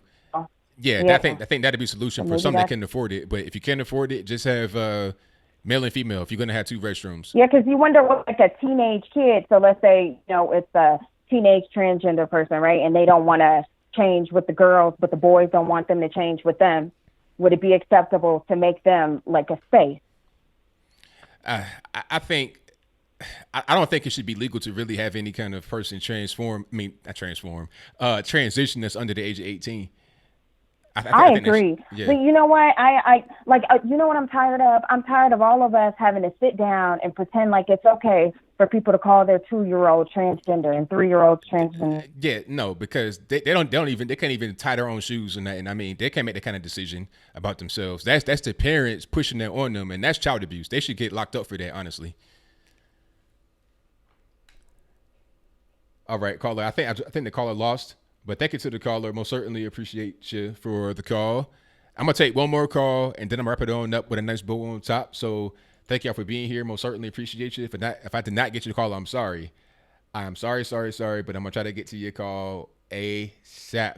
Let's go ahead and get her on the line. 210, you're on the line. Who am I speaking to? You are speaking to Brandon from San Antonio. All righty. What's going on? Hey, I just kind of wanted to piggyback on what the last caller was saying about the whole transgender thing. Go for it. All right, yeah. So, no, you know what confuses me about the whole situation is that, okay, you have a male that wants to live their life as a female, and let's say they don't get the operation, yet they want to date a male and saying, well, what sexual orientation are you? Are you straight? Are you gay? And it's like, well, no, I'm a female. So if I date a male, then I'm straight. Well, that male isn't going to want what you're packing below. Right. So, I mean, how can you consider yourself a straight female? And it goes vice versa. Like, that's what confuses me about the whole situation. Like, I'm just like, I don't, and I have no problem with what they want to do with their lives. That's not what I have beef with. I think that when it comes to the LGBT community, or TQ, ABC, whatever, the whole alphabet soup, it's like, how is that involved with the gay community when they don't even know what they're doing or whatever? I don't know. It's just confusing. Yeah, the whole thing is confusing. I think that if somebody was born a male, then that should be on there. Like, okay, I'll tell you this. One thing to go ahead and just kill all the controversy, all the discussion, is if you are a male, on your driver's license, passport, social security card, birth certificate, all that should say male. Now, you can call yourself Layla, Queen of the Damned. You can call yourself Princess Toad from Mario. I don't care what you call yourself. But at the end of the day, biologically, you are a male. On your license, you should say male. It shouldn't be X for your gender or female for your gender. So when I ask, hey, let me see your ID, see what's going on, and it says male, all my questions are answered. There's no more confusion. Everything's clear. That should pretty much solve all those problems. Yeah, no doubt. Like, that's the whole thing. It's like you can live your life as a female all you want, but if you're dating a person who accepts you for who you are, most likely that person is the same sexual orientation as you. Yeah. You're not dating. No straight dude wants to date a dude that that lives as a girl. Right. Yeah. I mean, I don't want to be explicit. No. I understand what you mean. If you're a male, you want to date a female. If you're straight, it's simple. Exactly. Now, if you're not it's like, straight, oh yeah, go ahead. I just think that's just like the weirdest thing about it. And then they always complain. I see these videos like, well, nobody wants to date me because I haven't had the surgery yet. Well. I mean, that's at the end of the day, people like what they like. If they are a straight person and they want to date the opposite sex, that's their prerogative. They can do whatever they want to do. That's their decision. Yeah, and I have no problem with that. That's it's like like no I don't know. Like I said, there's no way that a straight man is going to date a woman who is technically a dude. That's right. 100%. And vice versa. Well, thank you for the call, man. I'm gonna try to get one more call in to wrap up the show. So thank you. Yeah, no worries. All right. Skittles hasn't called in yet? No, I don't think so. Okay. All right now. Well, you take it easy, man. Keep up the good work. All right, thank you for the call. All right, wait. All right, shout out to the caller. I'm gonna take one more call. I know I'm in the OT, but matter of fact, before I take the call, I got super chats to read because I need to read those. Thank you to let me see. Ollie the Fourth, who says, do I call via Skype or regular call? Thanks. I like to call about racial tensions currently. Thanks. I think I responded to you earlier. There is an email in the description box for Skype, and there's also a number. So whatever way you want to call in, just let me know who you are in the chat and your area code, or let me know who you are in Skype. You can add the actual, matter of fact, I think I see you right here, Ollie. Yeah, I think I got you. So whenever you're ready to call in, probably next time I'm on, you can call that way. Or if you want to call in through your phone, you can do that. Just let me know what your area code is in the chat so I can see it. Thank you to Boat Like a Leopard, who says, honk, honk, Sue Burt video out. Keep it serious. Hey, man, I try my best. Thank you for your donation and your call. Most certainly appreciate you.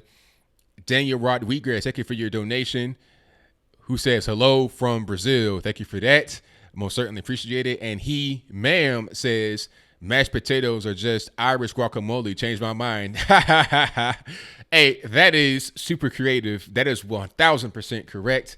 But let me get to my last call. And thank y'all again for joining.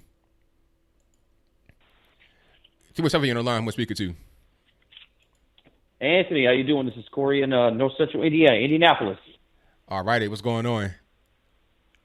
Not a whole lot, my friend. I was listening to the show tonight. Your last couple of callers I thought were pretty interesting. Interesting ladies. The one was from, I think one was from New Jersey. Yeah. And I think it was a black woman that called after that. That's right. Dude, she's a rock star, dude. Oh, absolutely. She's got her stuff together. The one thing I wanted to comment on was Candace Owens. Yeah.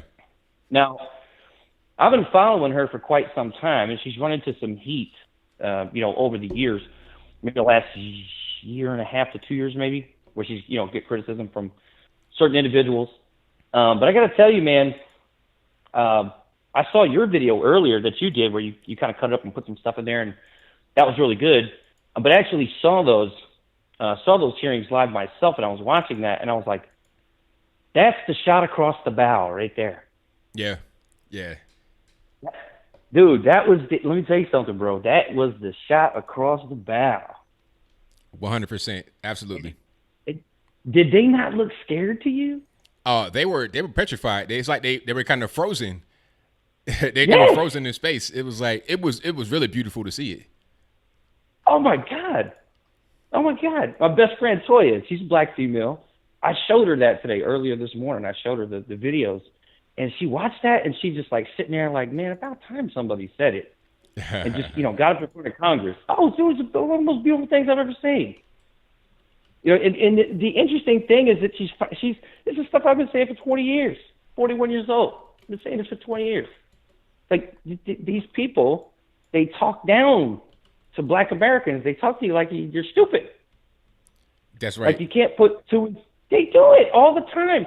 And Andrew, the best part, man, I'll tell you, I was cracking up so hard when she said that about that Democrats think that black people are stupid. And then what was the guy's name? The guy that was running the hearing, was it Nadler? Nadler, yeah. I think it was. Yeah. She didn't say anything about the guy in the House. She didn't say nothing about him. He stops her and says, "You can't call anybody stupid." It's like, dude, you didn't even listen to what this woman just said. Right. Oh my God. You cannot, man. You cannot put cash money on this that was worth that actual performance. And you could tell, like at the end when she was responding to that little guy there, Mr. Lou. Yeah. She was ready to jump out of her chair. Like she had that little quivering lip thing at the end, like I want to say something else, but I'm not going to. Yeah, I could tell she was mad at that point. That's what I know her. Oh. I could tell because she's a passionate person. She's really fiery when she, has something in her heart she wants to get out. And I could tell at that moment, hey, if it was back in the day, she might want to get up and try to fight. Exactly, bro. Exactly. And and we've talked many times over the last, how many years since you first got started. I've talked to you a lot over the years. And, I'm from the 7 cities, and you know what it's like down there. It's a contentious area. Yeah. There's a lot of things. So, you see some interesting things. But watching that was it made my day, man. It really made my day. I was like, this is awesome. I was like, I don't have to go back and watch my client accounts today. I can just let those things go, and everything's going to work out just fine. But it was a beautiful thing, man. The one thing that your previous caller, what was her name? I can't remember her name. I can't remember right now. Caller. The black female. I don't want to keep calling her the black female. Yeah, I know you're talking about, but I can't remember her name right now. All right. So, she wanted to talk about the reparations thing. Mm-hmm. Say, this is exactly, and Candace did a pretty decent job actually pointing out what the strategy is going to be coming into the next year and a half to 2 years. So, but we all know this, right? You know this, I know this, a lot of other people know this, but there's maybe some people listening that don't understand these tactics. Yeah. So now that the Mueller thing's done, the Russia thing's done, now they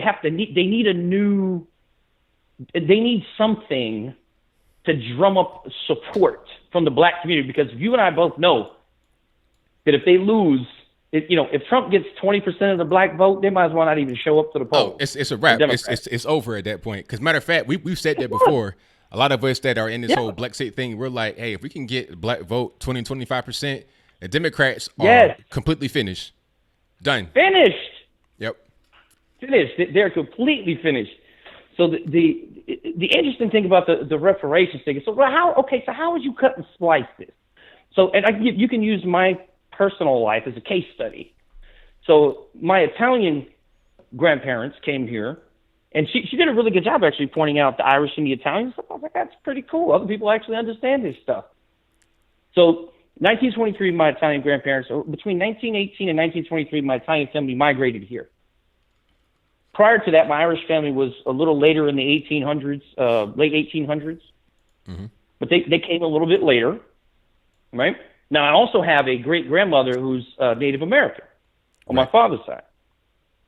And to throw even more fuel on the fire in this conversation, my children are mixed. So mother is black.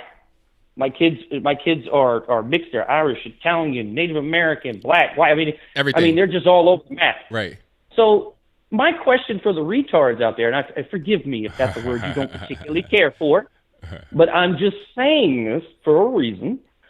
So, under this circumstance, if they're going to pay reparations to a certain group of people, and I am the father, and I guess I'm considered a white guy now, even though I've got all this other stuff going on. So I'm the white guy. I got to pay reparations. Do I have to pay those reparations to my kids? Yeah, exactly. It's like, okay, where are we going with this? Where is the actual conclusion? What's the logical thing, the thought process behind it? Like, there isn't one. Right. There just isn't one. This is nothing but gobbledygook, as my grandmother used to say. I'm stealing my grandmother's words. She used to call everything that didn't make any sense gobbledygook. So that's an old Northeast term. They're all from the Northeast. And then your other caller from New Jersey talked about the Northeast and how Democrat. Dude, the Northeast is gone. If focusing on the Northeast or even the West Coast, if you're focusing on California and the Northeast, it's a waste of time. Yeah. It's a waste of time. But what I like to do is just kind of look at things in context and bring up little things like that. So when you look at my case study, so let's say something happened. It's like, well, you have to have X amount of percent of black blood in you in order to get reparations. All right, so my kids would have that percentage, and I'm paying it. That's the irony here. Exactly. That's a point I made during the debate. It's like, okay, if the reparations comes from the government money, that means that I would be paying reparations. So I'm paying myself reparations for what? What did I do? I don't understand. Like, am I the victim? Or am I the perpetrator here? I'm totally confused. I'm spinning around. It'd make your head explode. Yeah. And I heard you talking earlier about in your neighborhood that you weren't exposed to when you were growing up when you were really young. You weren't exposed to so many people that didn't look just like you. I was in Portsmouth. You know how Portsmouth is. I know P-Town like the back of my hand, buddy. You don't even got to explain nothing. Right. So I understand. I understand the 7 cities just as well as anybody that's been there. So yeah. Yes, I do totally understand that, and it's interesting. And this is just for people that don't know this. I have family in Brooklyn, I have family in Boston, I have family all over the place. One of the most segregated cities you were ever going to visit in your entire life is New York City. Yes, 1,000%. Unbelievable. You got Irish neighborhoods, Italian neighborhoods, Jewish neighborhoods, Muslim neighborhoods, black neighborhoods, white neighborhoods. You got Russian neighborhoods. You got. It's literally they segregate themselves. Yeah. And this is a Democrat stronghold. Right. Exactly. It's irony, not like. It's crazy. It's talking about all this inclusion and we are one, all this, that, and the third. Meanwhile, you go to the city, it's like, well, what's up all these, Irish, Italian, Jewish, and then you got the different kind of black neighborhoods too. You got the Islanders and all this and that. It's like, okay, like let's all come together. Why is all these you got these Haitians over here, Jamaicans, like what's going on? Hey, you know what? I'm going to steal something from Eddie Griffin. He said in one of his stand-ups 11 years ago, and I'm going to truncate the swear word. But why don't we all come together like butt cheeks and be the There you go. Why don't we do that as Americans? Why don't we stop this nonsense? I said before the election many years ago, I said the people that are pulling the strings in our election here are international interests. They're not Americans. Right. They're international interests, and they're trying to keep us divided and arguing with each other so they can keep going to the bank and cashing those checks. And it's really the truth. And you also brought up wasps earlier too. I was like, wow. I was like, man, he's really getting into it tonight. He's like, wasps. Yes. Dude, I was digging it, man. I really respect it, man. I appreciate you actually, putting that out there to other people, to learn. I've talked to people that don't even understand. Like when I told some of my black friends years ago about the Irish and the Italians, yeah, and how they were kind of treated, they looked at me like I had 6 heads. Right. It just don't know. Like, the information is just not known. Yeah. It's crazy, man. But keep doing what you're doing. I'm very happy that Candace Owens threw that first shot over the bow. We all know what's coming. It's going to be, okay, now we're going to focus on reparations and race relations and everything. It's the same thing every 4 years. She did a wonderful job doing that. And you keep doing what you're doing yourself. Keep educating and informing people, all across the country, white, black, pink, purple, candy stripe, whatever the case may be. And we love you, man, and I appreciate all you do. Thank you for the call. Definitely appreciate you. Take care, Ant. I know. All right. Thank you to my man, originally from the 7 cities, now over there in Indiana. But that'll be a wrap for me. Thank y'all for joining. If you're new to the channel, please subscribe if you're not subscribed already. And I thank you for joining. Shout out to my man, High Impact Flicks, for bringing many of you here. And thank you to those of you who watched the debate I did on RT, the Candace Owens piece I did, and anything else. I got a lot more content coming up, more interviews, more just good stuff, a variety of things, a cornucopia of things, if you will.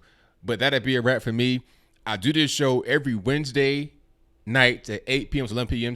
To 8 p.m. to 11 p.m. Eastern, and Saturday night, same time, 8 p.m. Eastern to 11 p.m. Eastern. We're a little overtime right now, but it's all good. I do that occasionally, and thank y'all for supporting the show right here on YouTube through the Super Chat, Patreon, PayPal, whatever you do. I really appreciate you. If you want to continue the conversation you're having right now in the chat, please visit Discord. The Discord link is in the description box below. And I'll also put it right here on the chat on the side of the screen, right in front of you. So you can click on that if you want to join Discord, have a little bit of talk amongst yourselves. I come into the Discord occasionally. Vanessa said you're going to come back. Well, I'm glad you're going to come back, and I'm glad you enjoyed the show so far tonight. All righty. And everybody, please hit that subscribe button and click the little bell right there. The bell might work and might not, but who knows? Just try it. Take a shot in the dark. It might work. But I'll put that Bitcoin address in the description box, Michelle A. As soon as I'm able to find it, I will do that. Thank you for that. Appreciate you. And what else we got? Thank you to the moderators for doing the great job. You guys keep them trolls at minimum.